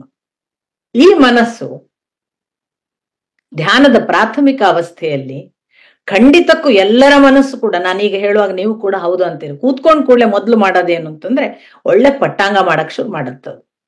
ಅದ್ ನೋಡೋದು ಚೆನ್ನಾಗಿದೆ, ಇದು ನೋಡಿ, ನಮ್ಗೆ ಬೇಕೋ ಬೇಡವೋ ನಮ್ಮದೆಲ್ಲ ಕಥೆಗಳು, ಒಳ್ಳೆ ಕಾನ್ವರ್ಸೇಷನ್ ಎಲ್ಲ ಸ್ಟಾರ್ಟ್ ಆಗುತ್ತೆ. ಬಹಳ ಪ್ರಾಥಮಿಕವಾಗಿ ಈ ಮೈಂಡ್ ಅನ್ನ ನಾವು ನೋಡಿದ್ರೆ ಅದು ಕನೆಕ್ಟ್ ಆಗೋದು ಮೊದಲು ಇಂದ್ರಿಯಗಳಿಗೆ. ನಿಮ್ಗೆಲ್ಲ ಧ್ಯಾನ ಮಾಡುವ ಅನುಭವ ಇದೆ, ಅದರಿಂದ ಇಷ್ಟು ಆಸಕ್ತಿಯಿಂದ ನೀವು ಕೇಳ್ತಿದ್ದೀರಿ ಅನ್ನೋ ನಂಬಿಕೆ ಜೊತೆಗೆ ನಾನು ಹೇಳೋದಾದ್ರೆ, ಪ್ರತಿಯೊಬ್ಬರ ಧ್ಯಾನ ಆರಂಭ ಮಾಡುವಾಗ ಕಣ್ಣೊಂದು ಮುಚ್ಚುತ್ತೀವಿ ನಾವು ಅಲ್ವಾ. ನಾವು ಕಣ್ಣು ಮುಚ್ಚುವುದು ಧ್ಯಾನದ ಪ್ರಾಥಮಿಕ ಅವಶ್ಯಕತೆ, ಅದು ಮಾಡ್ತೀವಿ. ಕಣ್ಣು ಮುಚ್ಚಿದ್ರೆ ಸಾಲದು, ಕಿವಿ ತೆರೆದೇ ಇರತ್ತೆ, ಮೂಗು ತೆರೆದೇ ಇರತ್ತೆ, ಚರ್ಮನೂ ತೆರೆದೇ ಇದೆ, ನಾಲಿಗೆ ಅಫ್ಕೋರ್ಸ್ ಬಾಯಿ ಒಳಗಿದೆ, ತೆರಿಲಿಕ್ಕೆ ಏನ್ ಬಹಳ ಹೊತ್ತಿಲ್ಲ. ಯಾಕೆ ಅಂತ ನಿಮ್ಗೆ ನೀವೇ ಸ್ವಲ್ಪ ನಾನು ಉದಾಹರಣೆ ಕೊಟ್ರೆ ಹೌದು ಅಂತೀರಿ. ನಾವು ಕೂತಲ್ಲಿ ಕೂತಿರ್ತೀವಿ, ಏಕಾಂತದಲ್ಲಿ ಇದ್ದೀವಿ ಅಂತ ಇಟ್ಕೊಳ್ಳೋಣ. ಒಂದು ಉಪ್ಪರಿಗೆ ಕೋಣೆಗೆ ಬಂದು ಕೂತಿದ್ದೀವಿ, ಯಾರೂ ಇಲ್ಲ, ನಮ್ಮ ಕೋಣೆಯಲ್ಲಿ ನಾವಿದ್ದೀವಿ. ಕೆಳಗೆ ಅಡಿಗೆ ಮನೆ, ಅಲ್ಲಿ ಒಂದು ಒಗ್ಗರಣೆಯ ಪರಿಮಳ ಬಂತು ಅಂತ ಇಟ್ಕೊಳ್ಳಿ. ಕೂತವರು ಕಣ್ಮುಚ್ಚಿ ಕೂತಿದ್ದ ನಮಗೆ ನಮ್ಮ ಮೂಗಿಗೆ ಬಡಿದ ಒಂದು ವಾಸನೆ ತಕ್ಷಣಕ್ಕೆ ಬಹುಶಃ ಸಾಸಿವೆ ಹಾಕಿ ಒಗ್ಗರಣೆ ಹಾಕಿದ್ರು, ಇಡ್ಲಿ ಮಾಡಿದ್ದಾರೆ ಕಾಣ್ತದೆ, ಇಡ್ಲಿಯ ವಾಸನೆನೂ ಬರ್ತಿದೆ, ಚಟ್ನಿಗೆ ಒಗ್ಗರಣೆ ಮಾಡಿದ್ದ ಏನ ಅಮ್ಮ ಅಂತ ಮನಸ್ಸು ಕಾನ್ವರ್ಸೇಷನ್ ಸ್ಟಾರ್ಟ್ ಮಾಡುತ್ತೆ. ಅದು ಮೂಗಿಗೆ ಬಂದ ವಾಸನೆಗೆ ಕನೆಕ್ಟ್ ಆದ ಮೈಂಡ್ ಬರೇ ಇಡ್ಲಿ ಚಟ್ನಿಗೆ ಮುಗಿಸೋದಿಲ್ಲ, ಅದು ಕಾನ್ವರ್ಸೇಷನ್ ಮುಂದುವರಿಸುತ್ತೆ. ಆ ದಿವಸ ಅಮ್ಮ ಮಾಡಿದ ಚಟ್ನಿ ಪರಿಮಳ ಬೇರೆ ಇತ್ತು, ಇವತ್ತು ಸ್ವಲ್ಪ ಬೇರೆ ಎಣ್ಣೆ ಹಾಕಿದಾಳೆ ಕಾಣ್ತದೆ. ಆ ದಿವಸ ನಾನು ಒಂದು ಟ್ರೈ ಮಾಡಿದ್ದೆ, ಅಮ್ಮ ಮಾಡಿದ ಹಾಗೆ ಮಾಡ್ಬೇಕು ಅಂತ, ಅದು ಅಮ್ಮನ ಹಾಗೆ ಆಗ್ಲಿಲ್ಲ. ಈ ಸರಿ ಹೋದಾಗ ಅಮ್ಮನ ಹತ್ರ ಕೇಳ್ಬೇಕು. ಎಲ್ಲಾ ಕಾನ್ವರ್ಸೇಷನ್ ಪ್ಲಸ್ ನಾನು ಆ ಹೋಟೆಲ್ ಅಲ್ಲಿ ತಿಂದ ಚಟ್ನಿ, ಈ ಇಡ್ಲಿ ಎಲ್ಲವನ್ನು ತಂದು ಬಹಳ ಹೊತ್ತು ನಮ್ಮನ್ನ ಎಂಗೇಜ್ ಮಾಡುತ್ತೆ. ನಾವು ಮರ್ತೇ ಬಿಡ್ತೀವಿ ಅಲ್ಲೆಲ್ಲ ಹೋದೆ ಅಂತ. ಪಟ್ನೆ ವಾಪಸ್ ಬಂದಾಗ ಒಬ್ಬ ಎಷ್ಟು ದೂರ ಪ್ರಯಾಣ ಮಾಡಿ ಬಂದೆ ಅಂತ ಗೊತ್ತಾಗುತ್ತೆ. ಇದನ್ನು ನೀವು ಕಿವಿಯ ಸಪ್ಪಳಕ್ಕೆ ಬನ್ನಿ. ಒಂದು ಸಣ್ಣ ಬೈಕ್ ಸಪ್ಪಳ ಆಯ್ತು ಅಂತ, ಬೈಕಿನ ಸೌಂಡ್ ಆಯ್ತು, ನೀವು ನಿಮ್ ಕೋಣೆಯಲ್ಲಿ ಏಕಾಂತಲ್ಲಿ ಕೂತಿರಿ, ನೀವೇನಿಲ್ಲ, ಕಿವಿಗೆ ಕನೆಕ್ಟ್ ಆಯ್ತು, ನಿಮ್ಮ ಮನಸ್ಸು ತಕ್ಷಣ ಹೇಳುತ್ತೆ ಇದು ಹೀರೋ ಹೊಂಡಾ. ಇದೇ ತರ ಇತ್ತು ನನ್ನ ಅಣ್ಣನ ಬೈಕ್ ಕೂಡ. ನಾನು ಹೋದ ನನ್ನ ಫ್ರೆಂಡಿನ ಬೈಕಿನ ಸೌಂಡ್ ಬಹಳ ಚೆನ್ನಾಗಿತ್ತು. ಅವ್ನು ಕರ್ಕೊಂಡು ಹೋಗುವ ಎನ್ಫೀಲ್ಡ್ ಅಲ್ಲಿ ಕೂತಾಗ ನನಗೆ ಆ ಅನುಭವ ಆಗಿತ್ತು. ಅದು ಕರ್ಕೊಂಡು ಎಷ್ಟು ಬೈಕ್ಗಳ ಲೋಕದಲ್ಲೆಲ್ಲ ತಿರ್ಗಾಡಿದ್ದೇವೆ ಈ ಜೀವನದಲ್ಲಿ, ಅಷ್ಟನ್ನು ಡಿಸ್ಪ್ಲೇ ಮಾಡಿ ನಮ್ಮನ್ನ ಎಂಗೇಜ್ ಮಾಡ್ಬಿಡುತ್ತೆ. ಆಮೇಲೆ ಅದು ಅದಕ್ಕೆ ಇರುತ್ತೆ ಅಂತಿಲ್ಲ, ಅದು ಬೈಕಿನಿಂದ ವಾಹನದ ದಾರಿಗೆ ಹೋಗ್ಬೋದು, ದಾರಿಯಲ್ಲಿ ಆದ ಘಟನೆ ನೆನಪಾಗ್ಬೋದು, ಆವತ್ತು ಯಾವ್ದೋ ಊರಿಗೆ ಹೋದ ಕತೆ ಹೇಳ್ಬೋದು, ಒಟ್ಟು ಎಲ್ಲೆಲ್ಲ ಹೋಗ್ಲಿಕ್ಕೆ ಆರಂಭ ಈ ಕಿವಿಯ ಒಂದು ಸಪ್ಪಳ. ಹಾಗೆಯೇ ಸ್ವಲ್ಪ ಗಾಳಿ ಬಂತು, ಚರ್ಮಕ್ಕೆ ಚಳಿ ಆಯ್ತು, ಮುಚ್ಚಿದ ಕಣ್ಣು ಮುಚ್ಚಿ ಏಕಾಂತ ಕೂತಿದ್ದೇವೆ, ಆದದ್ದು ಚರ್ಮಕ್ಕೆ ಸ್ಪರ್ಶ, ಚಳಿಯ ಬಗ್ಗೆ ಕನಸು ಮಾತು ಶುರುವಾಗುತ್ತೆ. ಸ್ವಲ್ಪ ಚಳಿ ಶುರುವಾಗಿದೆ, ನಾನು ಸ್ವಲ್ಪ ಸ್ವೆಟರ್ ಹಾಕೊಳ್ಬೇಕಿತ್ತು ಕಾಣ್ತದೆ. ಅಲ್ಲಿಂದ ಚಳಿ ಇಲ್ಲದೆ ಇದ್ದಾಗ ಏನೇನಿತ್ತು, ಸೆಕೆ ಯಾವ ಕಾಲಕ್ಕೆ ಹೇಗಿತ್ತು, ಚಳಿಯಲ್ಲಿ ಎಷ್ಟು ಒದ್ದಾಟ, ಹಿಂದಿನ ಯಾವುದೋ ಚಳಿಯ ಕತೆ ಮತ್ತೊಂದು ಮಗದೊಂದು ಅದು ಡಿಸ್ಪ್ಲೇ ಆಗುತ್ತೆ. ಅಥವಾ ಕನೆಕ್ಷನ್ ಮತ್ತೆ ಬೇರೆ ಬೇರೆ ಒಂದೇ ಲಿಂಕ್ ಅಲ್ಲಿ ಹೋದ್ರೆ ಬಹಳ ಪುಣ್ಯ. ಸ್ಟಾರ್ಟ್ ಆಗೋದು ಚಳಿಯಿಂದ, ಅಲ್ಲಿಂದ ಅದು ಎಲ್ಲೆಲ್ಲೋ ತಗೊಂಡೋ ಕಡೆಗೆ ಯಾವ್ಯಾವ ಚಳಿಗೋ ಹೋಗ್ಬಹುದು. ಇದು ಮನಸ್ಸು ಮಾಡುವ ದೊಡ್ಡ ಮ್ಯಾಜಿಕ್. ಅಲ್ಲಿಂದ ಇದು ಚರ್ಮದ್ದಾದ್ರೆ ನಾಲಿಗೆ ನಾನು ಹೇಳಿದೆ ಮುಚ್ಚಿಕೊಂಡುಂಟು ಬಾಯಿ, ಆದ್ರೆ ಒಂದು ಇಡ್ಲಿಯ ವಾಸನೆ ನಾಲಿಗೆಯ ರುಚಿಗೂ ಸಂಬಂಧ ಆಗಿ ರುಚಿಯ ಬಗ್ಗೆ ಒಂದು ಮಾತು ಶುರುವಾದ್ರೆ ಕಡೆಗೆ ಅದು ಎಲ್ಲೆಲ್ಲೆಲ್ಲ ಹೋಗುತ್ತೆ ಅನ್ನೋದನ್ನು ನೀವೀಗ ಇಮ್ಯಾಜಿನ್ ಮಾಡಬಲ್ಲಿರಿ. ಅಷ್ಟು ಮಾತ್ರ ಅಲ್ಲ, ಬರೇ ನಾಲಿಗೆಯ ರುಚಿಗೆ ನಿಲ್ಲುವುದು ಇಲ್ಲ, ಅದು ನಾನು ಹೇಳಿದ ಹಾಗೆ ವಿಷಯ ಡಿವೇಟ್ ಆಗುತ್ತೆ. ಇಷ್ಟು ಕ್ಲಿಯರ್ ಕಟ್ ಒಂದು ಲೈನ್ ಹೋದ್ರೆ ಬಾರಿ ಪಿನ್ ಪಾಯಿಂಟೆಡ್ ಥಿಂಕಿಂಗ್ ಬಂದಿದೆ ಅಂತ ಅರ್ಥ. ಇಷ್ಟು ಪಿನ್ ಪಾಯಿಂಟೆಡ್ ಥಿಂಕಿಂಗ್ ಅಲ್ಲಿ ಇರಲ್ಲ ನಮ್ಮ ಮೈಂಡ್, ಫಸ್ಟ್ ಡಿಸ್ಟಾರ್ಟೆಡ್. ಸಪೋಸ್ ಈಗ ಎಲ್ಲರ ಪ್ರಶ್ನೆ ಏನು ಅಂದ್ರೆ, ಇದು ಎಲ್ಲರಿಗೂ ಆಗಿದೆ ಅಂತ ನನಗೆ ನಿಮ್ಮ ಮುಖದ ನಗು ನೋಡುವಾಗ ಗೊತ್ತಾಗುತ್ತೆ. ಎಲ್ಲರಿಗೂ ಇಂಥದೊಂದು ಅನುಭವ. ನೀವು ಧ್ಯಾನಕ್ಕೆ ಕೂತವರಿದ್ರೆ ಏಕಾಂತದಲ್ಲಿ ನಿಮ್ಮನ್ನು ನೀವು ಅಬ್ಸರ್ವ್ ಮಾಡುವ ಒಂದು ಹಂತದ ಸಣ್ಣ ಪ್ರಯತ್ನ ಮಾಡಿದ್ರೆ ಇದು ಸಾಮಾನ್ಯ ಎಲ್ಲರಿಗೂ ಎಕ್ಸ್ಪೀರಿಯನ್ಸ್ ಆಗುವ ಒಂದು ಬಹಳ ಮೊದಲ ಮೆಟ್ಟಿಲಿನ ಅಂಶ ಆಯ್ತು. ಈಗ ಇಂದ್ರಿಯಗಳು ಹೀಗೆಲ್ಲ ಮಾಡ್ತವೆ, ಇಷ್ಟೆಲ್ಲ ಆಗತ್ತೆ. ಇದಕ್ಕೆ ಹೇಗಪ್ಪ? ಇಂದ್ರಿಯಗಳನ್ನು ಹಾಗಾದ್ರೆ ಇಂದ್ರಿಯಗಳು ಮಾತ್ರ ಕನೆಕ್ಟ್ ಆಗ್ತವೆ, ಇಂದ್ರಿಯಗಳಿಂದ ಬುದ್ಧಿ ಮನಸ್ಸು ಇವುಗಳೆಲ್ಲ ಒಂದಕ್ಕೊಂದು ತಮ್ಮ ಕಥೆ ಹೆಣಕೊಂಡು ನಮ್ಮನ್ನ ಎತ್ಲಾಗೋ ತಗೊಂಡು ಹೋಗ್ತವೆ ಅನ್ನೋದು ನಮಗೆಲ್ಲರಿಗೂ ಗೊತ್ತಾಯ್ತು. ಇದಕ್ಕೆ ಮಾಡಬಹುದಾದ ಮೊದಲನೆಯ ಒಂದು ಟ್ರೀಟ್ಮೆಂಟ್ ನಾವೆಲ್ಲರೂ ಮಾಡಬಹುದಾದ್ದು, ನನಗೆ ಅಂತಲ್ಲ ನಿಮ್ಗೆಲ್ಲರಿಗೂ ಇದು ಸಾಧ್ಯ. ಏನ್ ಮಾಡ್ಬೇಕು ಅಂದ್ರೆ, ಕಿವಿ ಶಬ್ದವನ್ನು ಕೇಳುತ್ತೆ, ಅಲ್ಲಿಗೆ ಡಿಸ್ಕನೆಕ್ಟ್ ಮಾಡಬೇಕು ಅಂತ ಅಲಾರ್ಮ್ ಮಾಡಿ ಹೇಳ್ತಾ ಇರ್ಬೇಕು. ಸೌಂಡ್ ಕೇಳಿದ ತಕ್ಷಣ ಮನಸ್ಸು ಕನೆಕ್ಟ್ ಆಗ್ತದೆ ಅನ್ನೋದೆಲ್ಲ ನಿಮಗೆ ಗೊತ್ತಾಗ್ಬೇಕು. ಅಬ್ಸರ್ವ್ ಮಾಡಿ ಮಾಡಿ ಗೊತ್ತಾದ್ರೆ ಮನಸ್ಸು ಈಗ ಕನೆಕ್ಟ್ ಆಯ್ತು, ಇದಿನ್ನು ಮುಂದುವರಿತದೆ ಅಂತ ಗೊತ್ತಾದಾಗ ಶಬ್ದ ಆಯ್ತು, ಎಸ್ ನಂಗೆ ಗೊತ್ತು. ನಮ್ಮ ಕಂಪ್ಯೂಟರು ಫೋನ್ಗಳೆಲ್ಲ ಹೇಗೆ ಸ್ಟೋರೇಜ್ ಫುಲ್ ಅಂತವಲ್ಲ, ಹಾಗೆ ನೀವು ಡಿಲೀಟ್ ಒತ್ತಿದಾಗ ಸ್ಟೋರೇಜ್ ಕ್ಲಿಯರ್ ಆಗತ್ತಲ್ಲ, ಹಾಗೆ ಡಿಲೀಟ್ ಒತ್ತಲಿಕ್ಕೆ ಶುರು ಮಾಡ್ಬೇಕು. ಇಲ್ಲ ನನಗೆ ಇದನ್ನು ಕೇಳಲಿಕ್ಕಿಲ್ಲ, ಆಯ್ತು. ಇನ್ನೊಂದು ಮಾತಿದೆ, ಈ ಋಷಿ ಮುನಿಗಳಿಗೆಲ್ಲ ಕೂತ್ರೆ ಏನು ಗೊತ್ತಾಗಲ್ಲ, ಹಾಗೇನಿಲ್ಲ. ಹಂಗಾರೆ ಬೆಂಕಿ ಹತ್ತಿ ಕಾಡಗಿಚ್ಚ ಹತ್ತಿರ ಅವ್ರೇನು ಸುಟ್ಟೋಗ್ತಾರ? ಅವರು ಈ ಟ್ರೈನಿಂಗ್ ಮಾಡ್ಕೊಂಡಿರ್ತಾರೆ. ಹೊರಗೆ ಏನಾದ್ರೂ ಗೊತ್ತಾಗದೇ ಇರುವಷ್ಟು ಡಿಸ್ಕನೆಕ್ಟ್ ಆಗ್ತಾರೆ, ಅಗತ್ಯ ಬಿದ್ರೆ ಕನೆಕ್ಟ್ ಆಗ್ತಾರೆ. ಎಲ್ಲವೂ ಗೊತ್ತು. ಅದಕ್ಕೆ ನಾನು ನಿಮ್ಗೆ ಹೇಳಿ, ನಿಮ್ಗೆ ಸೌಂಡ್ ಗೊತ್ತಿರ್ಬೇಕು, ಬಟ್ ಸೌಂಡ್ ನಿಮ್ಮ ಮನಸ್ಸಿನ ಕನೆಕ್ಷನ್ಗೆ ಬಂದು ಅದು ಕತೆ ಹೇಳುವ ಭಾಗ ಆಗ್ಬಾರ್ದು. It is a sound, over, finish. ಒಂದು ಸ್ಪರ್ಶ, ಇಟ್ಸ್ ಅ ಟಚ್, ಒಂದು ಗಾಳಿ, ಓವರ್, ಫಿನಿಶ್, ಐ ನೋ, ಅಲ್ಲಿಗೆ ನೀವು ಕಮಾಂಡ್ ಮಾಡ್ಬೇಕು. ಎಸ್ ಐ ನೋ, ಚಳಿ ಆಯ್ತು ಗೊತ್ತುಂಟು. ಒಂದು ವಾಸನೆ ಗೊತ್ತು, ಅದು ವಾಸನೆ, ಫಿನಿಶ್, ಮೂಗಿಗೆ ಒಂದು ಕಮಾಂಡ್ ಮಾಡ್ಬೇಕು, ಇನ್ನು ಅದನ್ನು ಮುಂದುವರಿಸಬೇಡ. ಹೀಗೆ ಒಂದು ನಮ್ಮ ಭಾಗದ ನಮ್ಮ ಅವಯವಗಳಿಗೇನೆ ನಾವು ನಮ್ಮ ಸಾಧ್ಯ ಇರುವಷ್ಟು ಜೋರಾದ ಕಮಾಂಡ್ ಕೊಡ್ತಾ ಬಂದ್ರೆ ನೆಕ್ಸ್ಟ್ ಹಂತ ಮುಚ್ಚಿದ ಕಣ್ಣು ಕೂಡ ಅದೇ ತರ ಹೋಗುತ್ತೆ. ಕಣ್ಣಿಗೆ ಏನು ಕಾಣದೇ ಇರ್ಬೋದು ತೆರೆದು, ಬಟ್ ಕಣ್ಣು ಕೂಡ ಈ ಕಿವಿ ಕನೆಕ್ಷನ್ ತೆಗೆದ ಮೇಲೆ ನಮ್ಮ ಮೂಗಿನ ಕನೆಕ್ಷನ್ ಹೋದರೆ, ರುಚಿಯ ಕನೆಕ್ಷನ್ ಹೋದರೆ, ಅಥವಾ ನಾನು ಹೇಳುವ ಸ್ಪರ್ಶದ ಕನೆಕ್ಷನ್, 4 ನೀವು ಇಂದ್ರಿಯಗಳನ್ನು ಕಮಾಂಡ್ ಮಾಡಿ ಡಿಸ್ಕನೆಕ್ಟ್ ಡಿಸ್ಕನೆಕ್ಟ್ ಡಿಸ್ಕನೆಕ್ಟ್ ಅಂತ ನೀವು ಕಮಾಂಡ್ ಮಾಡಿ ಮಾಡಿ ಮಾಡಿ it becomes a practice. ಸತತಾಭ್ಯಾಸಂ Kaunteya, ಅಭ್ಯಾಸೇನತ್ತು Kaunteya. ಒಂದು ದಿವಸ ಆಗುದಿಲ್ಲ. ಯಾಕೆ? ಒಂದು ಗಾಳಿಗೆ ಕೂಡ ಅಲುಗಾಡದ ದೀಪದ ಹಾಗೆ ಮನಸ್ಸಿರ್ಬೇಕು ಅಂತ ಕೃಷ್ಣ ಉದಾಹರಣೆ ಕೊಟ್ಟಾಗ, ಹೇಗಪ್ಪ ಬಿರುಗಾಳಿಗೆ ಸಿಕ್ಕ ಹಾಗೆ ಇದೆ ನನ್ನ ಮನಸ್ಸು, ಆ ಬಿರುಗಾಳಿಗೆ ಸಿಕ್ಕ ದೀಪದ ಅವಸ್ಥೆಯಲ್ಲಿರುವ ಮನಸ್ಸನ್ನು ನಿಲ್ಲಿಸುವುದು ಹೇಗಂದ್ರೆ, ನಿರ್ವಾತವಾದ ಕಿಟಕಿ ಬಾಗಿಲುಗಳನ್ನು ಹಚ್ಚಿದ ಒಂದು ಕೋಣೆಯ ಒಳಗೆ ದೀಪ ಹೇಗೆ ಅಲುಗಾಡದೆ ಇರ್ತದಲ್ಲ, ನ ಇಂಗತೆ, ಅಂಥ ಗಾಳಿ ಹಚ್ಚದ ದೀಪದ ಹಾಗೆ ಮಾಡುವ ಅಂದಿದ್ದಾನಲ್ಲ, ಅದರ ಪ್ರಾಥಮಿಕ ಪೂರ್ವಾವಸ್ಥೆ ಇದು. ನನಗೀಗ ಎಲ್ಲ disconnected. Yes, I have disconnected my senses. But ಕಣ್ಣು ಹೇಗೂ ಮುಚ್ಚಿದ್ರಿಂದ ಡಿಸ್ಕನೆಕ್ಟ್ ಇದೆ ಅಂತ ಭಾವಿಸೋಣ. ಕಣ್ಣು ನೋಡ್ತಲೇ ಇದೆ ಅಲ್ಲ ಒಳಗಿನ ಎಲ್ಲ ಕಥೆಗಳನ್ನು. ಸೊ ಒಂದು ಬಾರಿ 4 ಹೊರಗಿನ ಐಂದ್ರಿಕ ಅಂಶಗಳಿಂದ ನಮ್ಮನ್ನ ನಾವು ಆಚೆಗೆ ಬಂದ್ರೆ ಮುಂದೆ ಉಳಿಯುವಂತಹ ಕಣ್ಣು ಮತ್ತು ಮನಸ್ಸಿನ ಆಟ ಪ್ರಾರಂಭ ಆಗುತ್ತೆ. ಅದು ನಂತರದ ಹಂತ. ಈ ಕಣ್ಣಿನ ಮತ್ತು ಮನಸ್ಸಿನ ಆಟ ಎಲ್ಲಿಗೆ ಹೋಗುತ್ತೆ ಅಂದ್ರೆ, ಫಸ್ಟ್ ಅದು ಏನ್ ಮಾಡತ್ತೆ ಅಂದ್ರೆ ನಮ್ಮ ಇಮ್ಯಾಜಿನೇಷನ್ಸ್ ಅನ್ನೆಲ್ಲ, ಅಥವಾ ಏನ್ ಮಾಡತ್ತೆ, ಫಸ್ಟ್ ನಮ್ಮ ಪಾಸ್ಟ್ ಅನ್ನ ನಮ್ಮ ಮುಂದೆ ತೋರ್ಸಕ್ ಶುರು ಮಾಡತ್ತೆ. ನೀನು ಹಾಗಿದ್ದಿ, ಇಂಥವಳಿದ್ದಿ, ಇಂಥವ್ರಿದ್ದಿ, ಹೀಗಿದ್ರು, ಆತರ ಇತ್ತು, ನಿನ್ನ ಮುಂದೆ ಬರುವ ನಿನ್ನ ಸ್ನೇಹಿತರನ್ನ ತರೋದು, ನಿನಗೆ ಇಷ್ಟವಾದವರನ್ನ ತರೋದು, ನಿನ್ನ ಜೊತೆಗಿದ್ದ ಮಾತುಕತೆ ಆಡಿದವರನ್ನ ತರೋದು, ಯಾಕೆ ಒಬ್ಳೆ ಕೂತಿದೀಯಾ ಹೇಳು ಅಂತೆಲ್ಲ ಹೇಳಕ್ ಶುರು ಮಾಡತ್ತೆ. ಎಲ್ಲ ಮಜಾ ಮಾಡು, ಎಲ್ರು ಮಜಾ ಮಾಡ್ತಾರೆ, ನೀನ್ ಯಾಕೆ ಇಲ್ಲಿ ಕೂತಿದೀಯಾ, ಈ ತರದ ಹಂತಕ್ ಬಂದಾಗ ಮನಸ್ಸು ಮತ್ತು ಕಣ್ಣು ಅದನ್ನ ರಮ್ಯ ಮಾಡಿ ತೋರ್ಸಕ್ ಶುರು ಮಾಡುತ್ತೆ. ಹೌದಲ್ಲ, ಅವ್ರ ಜೊತೆಗಿದ್ದು ಎಷ್ಟು ಚೆನ್ನಾಗಿತ್ತು, ಆ ಕಥೆಗಳನ್ನೆಲ್ಲ ಕನಸಿನ ಹಾಗೆ ನಮ್ಮ ಮುಂದೆ ಪಿಕ್ಚರ್ ಬಿಡಕ್ ಶುರು ಮಾಡುತ್ತೆ. ನಮ್ಮದು ಸಿನಿಮಾದ ರೀಲ್ ಸಾಮಾನ್ಯ ಅಲ್ವಲ್ಲ. 81 ಲಕ್ಷದ ಜೀವ ಯೋನಿಯಲ್ಲಿ ಬಂದದ್ರಿಂದ ಸದ್ಯಕ್ಕಂತೂ ನಾವು ಬಂದ ಈ ವಯಸ್ಸಿನ ಆಯುಸ್ಸಿನ ಎಷ್ಟು 40-50 ಕೂತಿದ್ರೆ 50 ವರ್ಷದ ಪಿಕ್ಚರ್ ರೀಲ್ ಇದೆ, ಎಲ್ಲ ತೋರ್ಸಕ್ ಶುರು ಮಾಡುತ್ತೆ. ಸಪೋಸ್ ಅಲ್ಲಿಯೂ ನೀವು ಕಮಾಂಡ್ ಕೊಟ್ಟು ಡಿಸ್ಕನೆಕ್ಟ್ ಡಿಸ್ಕನೆಕ್ಟ್ ಅಂತ ಜೋರು ಮಾಡಿದ್ರೆ, ನಂತರದ ಹಂತ ನಮ್ಮ ಪಾಸ್ಟಿನ ಕಥೆಗಳು, ನಮ್ಮ ಫ್ರೆಂಡ್ಸಿನ ಕಥೆಗಳು ನಮ್ಗೆ ಡಿಸ್ಕನೆಕ್ಟ್ ಆಗ್ತದೆ. ಫೈನ್.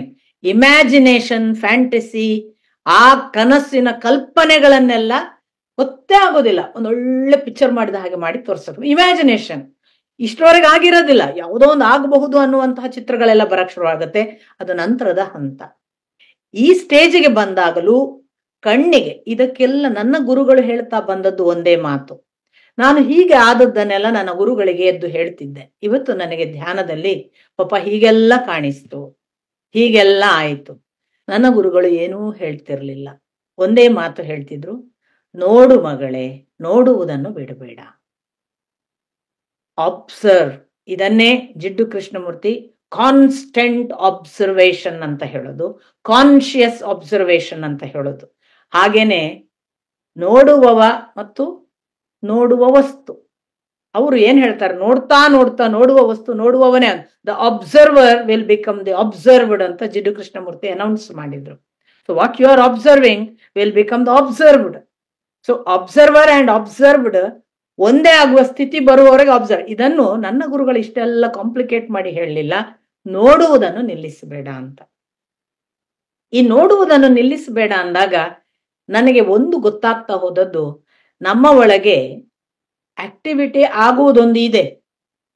ಆ ಆಕ್ಟಿವಿಟಿ ಆಗುವುದಕ್ಕೆ ಕಾರಣವಾದ ಇಂದ್ರಿಯ ಇದೆ, ಮನಸ್ಸಿದೆ, ಬುದ್ಧಿ ಇದೆ, ಏನೇನೋ ಇದೆ.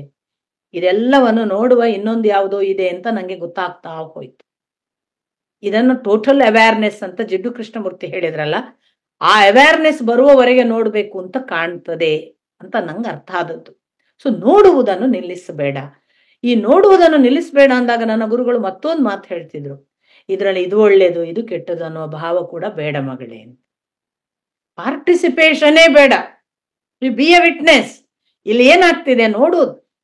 ಈ ವಿಟ್ನೆಸ್ಸಿಂಗ್ ಅನ್ನೋದಿದೆಯಲ್ಲ, ನಾನು ಸ್ವಲ್ಪ ಇದನ್ನ ನೀವು ಹೆಚ್ಚು ಹೆಚ್ಚು ಪ್ರಾಕ್ಟೀಸ್ ಮಾಡಿದರೆ ಬಹುಶಃ ಅರ್ಥ ಆಗಬಹುದಾದ ವಿಷಯ ಏನು ಅಂತಂದ್ರೆ, ನಮಗೆ ಕಡೆ ಕಡೆಗೆ ಗೊತ್ತಾಗ್ತದೆ ಇಲ್ಲಿ ತಿನ್ನುವವನೊಬ್ಬನಿದ್ದಾನೆ, ನೋಡುವವನೊಬ್ಬನಿದ್ದಾನೆ ಅಂತ.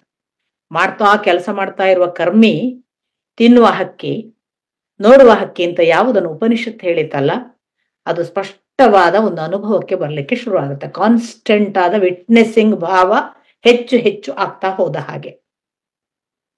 ಇಷ್ಟಾಗುವಾಗ ಈ ತಿನ್ನುವ ಹಕ್ಕಿ ತಿಂತಾ ಇರೋದು ಮತ್ತು ನೋಡುವ ಹಕ್ಕಿ ನೋಡ್ತಾ ಇರೋದು ಇದೆ ಬಹಳ ಬಹಳ ಕಾನ್ಶಿಯಸ್ ಅವೇರ್ನೆಸ್ ನ ಭಾಗವಾದಾಗ, ಕಡೆಗೆ ಈ ಕಾನ್ಶಿಯಸ್ ಅವೇರ್ನೆಸ್ಸಿನ ನೋಡುವ ಹಕ್ಕಿ ಉಂಟಲ್ಲ, ಅದು ಯಾವ ಪರಿ ನಮ್ಮನ್ನ ಅಟ್ರಾಕ್ಟ್ ಮಾಡ್ಲಿಕ್ಕೆ ಶುರು ಮಾಡ್ತದೆ ಅಂದ್ರೆ, ತನ್ಪಾಡಿಗೆ ತನ್ನ ಆಕ್ಟಿವಿಟಿ ಮಾಡ್ತಾ ಇದ್ದಂತಹ ಈ ನಿರಂತರ ತಿನ್ನುವ ಹಕ್ಕಿ ಅಂತ ಹೇಳುವ ಕರ್ಮಜೀವಿ ಉಂಟಲ್ಲ, ನಿಮಗೆ ನಾನೊಂದು ಸಣ್ಣ ಉದಾಹರಣೆ ಕೊಡ್ತೇನೆ. ಒಂದು ದೊಡ್ಡ ಕ್ರೌಡ್ ಇರ್ತದೆ. ಒಂದು ದೊಡ್ಡ ಕ್ರೌಡ್ ಅಲ್ಲಿ ನಿಮ್ಮನ್ನೊಬ್ರು ಕಾನ್ಸ್ಟೆಂಟ್ ನೋಡ್ತಿದ್ರೆ ನಿಮ್ಗೊಂದೇನೋ ಒಂದು ಫೀಲ್ ಆಗಿ ನೀವು ಆ ಕಡೆ ನೋಡ್ತೀರಿ. ಇದನ್ನ ನೀವು ಎಷ್ಟೋ ಬಾರಿ ಅನುಭವಿಸಿದ್ದೀರೋ ಇಲ್ಲೋ ನೀವೇ ಯೋಚನೆ ಮಾಡಿ. ನಮ್ಗೆ ಗೊತ್ತೇ ಇರೋದಿಲ್ಲ. ನಾವು ಯಾರತ್ರ ಮಾತಾಡ್ತಿರ್ತೀವಿ, ಈ ಕಡೆ ಒಬ್ರು ಎಲ್ಲೋ ಇರ್ತಾರೆ, ಅವ್ರು ನಮ್ಮನ್ನು ಕಾನ್ಸ್ಟೆಂಟ್ ನೋಡ್ತಿದ್ರೆ ನಮ್ಗೊಂದು ಫೀಲಿಂಗ್ ಸ್ಟಾರ್ಟ್ ಆಗಿ ಹೀಗೆ ನೋಡ್ತೀವಿ. ಆ ಕಣ್ಣು ಕೊಡುತ್ತೆ. ಸೇಮ್ ಯಾವ ಈ ಅನುಭವ ಇದೆಯಲ್ಲ, ಇದಕ್ಕೆ ಯಥಾವತ್ತಾದ ಅನುಭವವನ್ನು ಈ ಕಾನ್ಸ್ಟೆಂಟ್ ಅಬ್ಸರ್ವರ್ನ ಕಡೆಗೆ ವಿಟ್ನೆಸ್ಸಿಂಗ್ ಭಾವದ ಧ್ಯಾನ ಸ್ಥಿತಿ ನಮಗೆ ಬಂದರೆ, ಆಗ ಇಲ್ಲಿರುವ ನಾನು ಅನ್ನುವ ಇಮೇಜ್, ನಾನು ಅನ್ನುವ ವ್ಯಕ್ತಿ, ನಾನು ಅನ್ನುವ ಹೆಸರಿನ ವೀಣಾ, ನಾನು ಅನ್ನುವ ಇನ್ಯಾವುದೋ ಕಟ್ಟಿಕೊಂಡ ಕಲ್ಪನೆ, ಅವೆಲ್ಲವುಗಳನ್ನು ಉಳ್ಳಂತಹ ಬಹಳ ಬ್ಯುಸಿಯಾಗಿ ನಾನು ಅಂದ್ರೆ ಏನೋ ಮಾಡ್ತಿರುವಂತಹ ಒಂದು ಪಟಪಟ ಮನುಷ್ಯ ಅವಸ್ಥೆಯಲ್ಲಿರುವ ಒಂದು ಜೀವ ಉಂಟಲ್ಲ, ಅದು ಸಡನ್ ಆಗಿ ಯಾರೋ ನನ್ನ ನೋಡ್ತಿದ್ದಾರೆ ಅಂತ ಎಚ್ಚರಾಗಿ ಒಮ್ಮೆ ಆ ಕಡೆ ನೋಡುತ್ತೆ. ಒಂದು ಸಾರಿ ಎಷ್ಟು ಪುಣ್ಯದ ಕೆಲಸ ಅಂದ್ರೆ ಅದು, ಮತ್ತು ಎಷ್ಟು ಅನುಗ್ರಹ ಕಾರುಣ್ಯ ಅಂತಂದ್ರೆ, ಒಂದು ಸಾರಿ ಈ ನಿರಂತರ ಮೈ ಮರೆತು ತನ್ನ ಕೆಲಸದಲ್ಲಿ ಮುಳುಗಿದ ಈ ಜೀವ ಟಕ್ಕಂತ ಎಲ್ಲಾದ್ರೂ ನೋಡಿತು ಅಂತಾದ್ರೆ, ಈ ಮೀಟಿಂಗ್ ಪಾಯಿಂಟ್ಗೆ ಬಂದರೆ, ಕಣ್ಣು ಕೂಡಿದ್ರೆ ಮತ್ತೆ ಬದಲಾಯಿತು ಅಂತ ಅರ್ಥ. ಆಮೇಲೆ ಅದು ಬದಲಾಗಿಯೇ ಬಿಡ್ತದೆ. ಅದಕ್ಕೆ ನಾನು ಹೇಳೋದು, ಅದು ಎಂಥ ಡಿವಿನಿಟಿಯ ಪುಣ್ಯ, ಅದು ಎಂಥ ಕಾರುಣ್ಯ ಅಂದ್ರೆ, ನಿನ್ನ ಒಂದು ಕೃಪಾ ಕಟಾಕ್ಷ ಇರಲಿ ಭಗವಂತ ಅಂತ ನಾವು ಪ್ರಾರ್ಥಿಸ್ತೇವಲ್ಲ, ಒಮ್ಮೆ ಅವನು ಕಣ್ಣು ಮೀಟ್ ಆದರೆ ಅದು ನಾನು ಅನ್ನುವ ಇಡೀ ವ್ಯಕ್ತಿತ್ವವನ್ನ ಪರಿವರ್ತಿಸುವ ಇಡೀ ಒಂದು, ಅಂದ್ರೆ ಈ ತರ ಇದ್ದದ್ದು ಹೀಗೆ ಆಗಿ ಉಲ್ಟಾ ಆಗಿ ಬಿಡುತ್ತೆ. ಆ ಪರಿವರ್ತನೆಯನ್ನ ನಮ್ಮ ಒಳಗೆ ಮಾಡಿ ನಾವು ಬದಲಾಗುವುದಕ್ಕೆ ಕಾರಣ ಆಗ್ತದೆ. ಇದು ಇಷ್ಟರವರೆಗೆ ನಾನು ಹೇಳಿದ ದೈಹಿಕ ಬೆಳವಣಿಗೆಯ ಹಾಗೆ ಇರುವಂತಹ ಜೀವದ ಒಂದು ಸಣ್ಣ, ಓಹೋ ಇದು ಒಂದು ಕಂಡಾಪಟ್ಟೆ ಮೈ ಮರೆತು ಏನೇನೋ ಮಾಡ್ತಿತ್ತು, ಇದಕ್ಕೆ ಇಲ್ಲಿರುವ ಯಾವುದೋ ಗೊತ್ತಿಲ್ಲದೆ ಅದು ತನ್ನ ಪಾಡಿಗೆ ತಾನು ಭಾರಿ ಚಟುವಟಿಕೆಯಲ್ಲಿತ್ತು, ಅದು ಎಣಿಸಿದೆ ತನ್ನ ಚಟುವಟಿಕೆ ದೊಡ್ಡದು ಅಂತ. ಆ ಚಟುವಟಿಕೆಯನ್ನು ಬಿಟ್ಟು ಈಗ ಒಂದು ಸಾರಿ ನೋಡುವಾಗ, ಹಾಗಾದ್ರೆ ಇದು ಚಟುವಟಿಕೆ ಮಾಡ್ಲಿಕ್ಕೆ ಬಂದದ್ದಲ್ಲ, ಚಟುವಟಿಕೆ ಮಾಡಿಸುವವನೊಬ್ಬನಿದ್ದಾನಲ್ಲ ಅವನನ್ನು ನೋಡ್ಲಿಕ್ಕೆ ಬಂದದ್ದು ಅಂತ ಗೊತ್ತಾದರೆ, ಆಗ ಜೀವದ ಶೈಶವಾವಸ್ಥೆಯ ಪರಿಚಯ ಆಯಿತು, ಪ್ರಾರಂಭ ಆಯಿತು ಅಂತ ಲೆಕ್ಕ.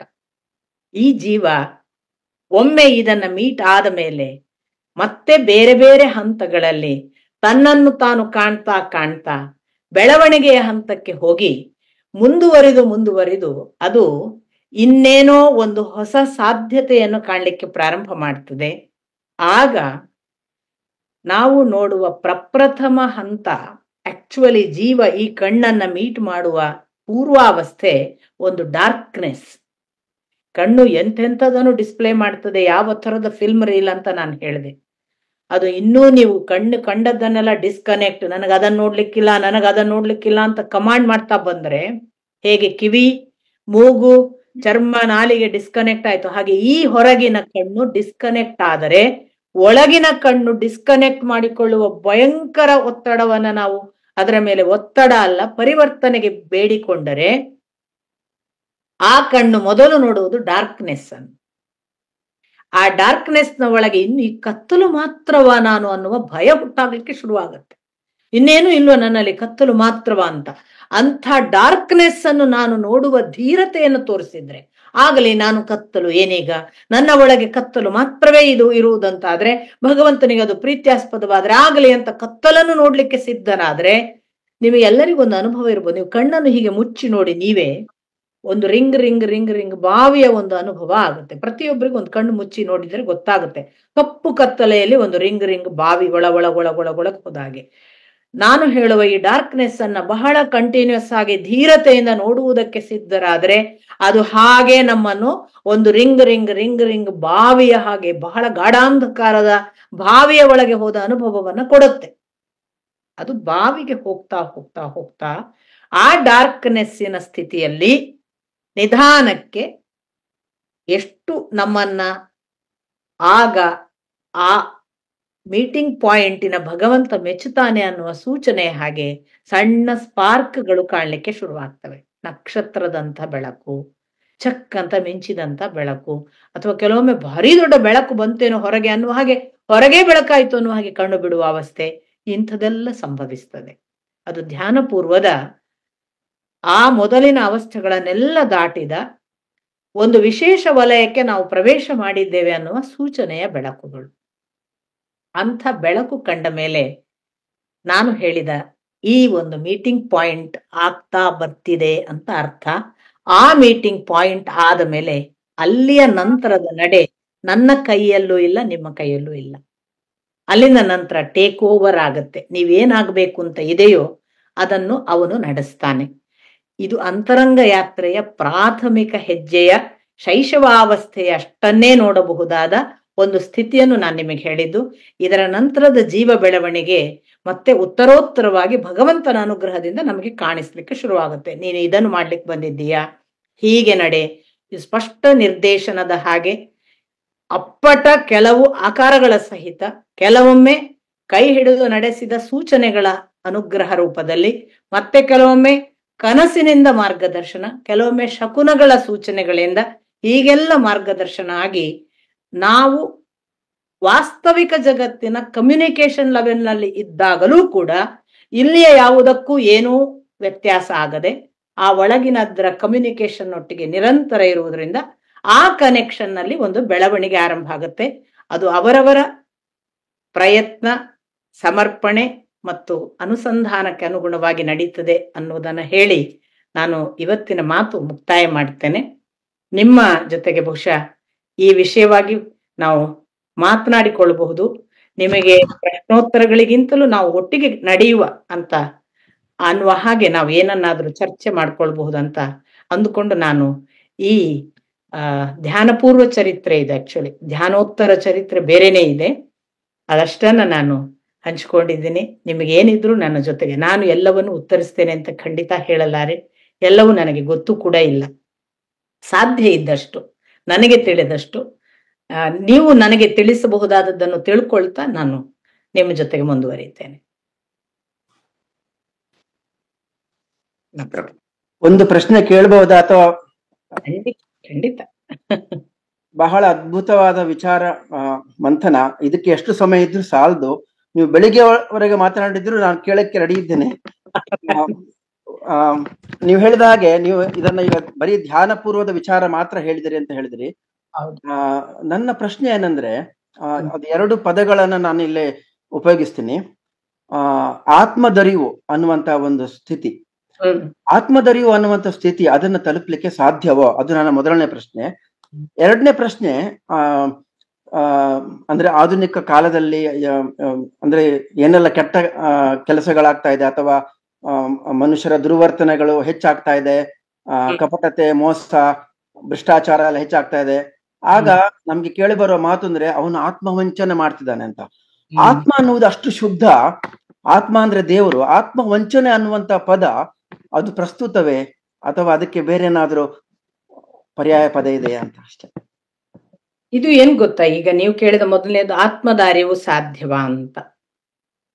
ನನಗೆ ಗೊತ್ತಿರುವ ಹಾಗೆ ನಾವು ಇಷ್ಟರವರೆಗೆ ಓದಿದ ಋಷಿ ಮುನಿಗಳ ಅನುಭವವನ್ನೆಲ್ಲ ನೋಡಿದ್ರೆ ಆತ್ಮದ ಅರಿವು ಖಂಡಿತ ಪ್ರಾಥಮಿಕವಾಗಿ ಆಗದವನು ಭಗವಂತನ ಅರಿವನ್ನು ಪಡೆಯುವುದಿಲ್ಲ. ಆತ್ಮಸ್ವರೂಪ ದರ್ಶನ ಆಗಲೇಬೇಕು ಅವನಿಗೆ ಅಂತ. ಹಾಗಾಗಿ ಯಾರಿಗಾದ್ರೂ ಸಾಧ್ಯ ಅನ್ನೋದನ್ನು ನಾನು ಮತ್ತೆ ಮತ್ತೆ ಹೇಳ್ತಲೇ ಬರ್ತೇನೆ. ಪ್ರಯತ್ನ ಒಂದೇ. ಯಾರು ಸತತಾಭ್ಯಾಸಂ ಅನ್ನೋದನ್ನ ನೆನ್ಪಿಟ್ಕೊಳ್ತೇವೆ, ಅಭ್ಯಾಸೇನತು ಅಂತ ನೆನ್ಪಿಟ್ಕೊಳ್ತೇವೆ. ಯಾಕೆಂದ್ರೆ ಇದು ಖಂಡಿತ ನಾನಿಷ್ಟು ಹೇಳಿದ ಪ್ರೋಸೆಸ್ ನಾನು ವೈಯಕ್ತಿಕವಾಗಿ 4 ವರ್ಷದಲ್ಲಿ ಎಕ್ಸ್ಪೀರಿಯನ್ಸ್ ಮಾಡಿದ್ದನ್ನು ನಾನು ನಿಮಗೆ 40 ನಿಮಿಷಗಳಲ್ಲಿ ಹೇಳಿರ್ಬೋದು. ಅಂದ್ರೆ ಒಂದು ದಿವಸದಲ್ಲಿ ಯಾಕೆ ನಾವು ಕೂತೀವ್ರಿ ನಿಮ್ಮ ಹಾಗೆ 20 ನಿಮಿಷ ಕೂತ್ವಿ, ಆಮೇಲೆ 40 ನಿಮಿಷ ಕೂತ್ವಿ, 1 ಗಂಟೆ ಕೂತ್ವಿ, 1 ವರ್ಷ ಕೂತೇವ್ರಿ, ಈಗಲೇ 1 ಗಂಟೆ ಕೂತಿರ್ತೀವಿ ದಿನ. ನಮ್ಗಾಗ್ಲಿಲ್ಲ ಅಂದ್ರೆ 24 ತಾಸು 4 ವರ್ಷ ಕೂತ ಮೇಲೆ ನಾನು ಇಷ್ಟು ಹೇಳಿದ್ದು ನಿಮಗೆ. ಅಂದ್ರೆ ಇದು ನಮ್ಮನ್ನು ನಾವು ಎಷ್ಟು ಅದಕ್ಕೆ ನಾನು ಕೂತ್ಕೊಳ್ಬೇಕು ಅನ್ನೋದನ್ನ ಬೇರೆ ಬೇರೆ ಅರ್ಥದಲ್ಲಿ ನಿಮಗೆ ಹೇಳಿದೆ. ಕೂತ್ಕೊಳ್ಳೇಬೇಕು ಅಂತಿಲ್ಲ, ಅದೊಂದು ನಿಮ್ಮದೇ ಇಂಟರ್ನಲ್ ಧ್ಯಾನ ಆಗೋ ಸ್ಥಿತಿ ಬಂದ್ರೆ ನೀವು ಕೂತ್ಕೊಳ್ಳೋದು, ನಿಮ್ಮ ಚಟುವಟಿಕೆ ಮಾಡ್ತಿದ್ರು ಅದು ತನ್ನ ಕೆಲಸವನ್ನು ತಾನು ಮಾಡ್ತಲೇ ಇರ್ತದೆ. ಅದನ್ನ ಬೇರೆ ದಾರಿ, ಅದನ್ನ ನಾನು ಅದರ ಕುರಿತು ನನ್ನ ಅಬ್ಜೆಕ್ಷನ್ ಇಲ್ಲ.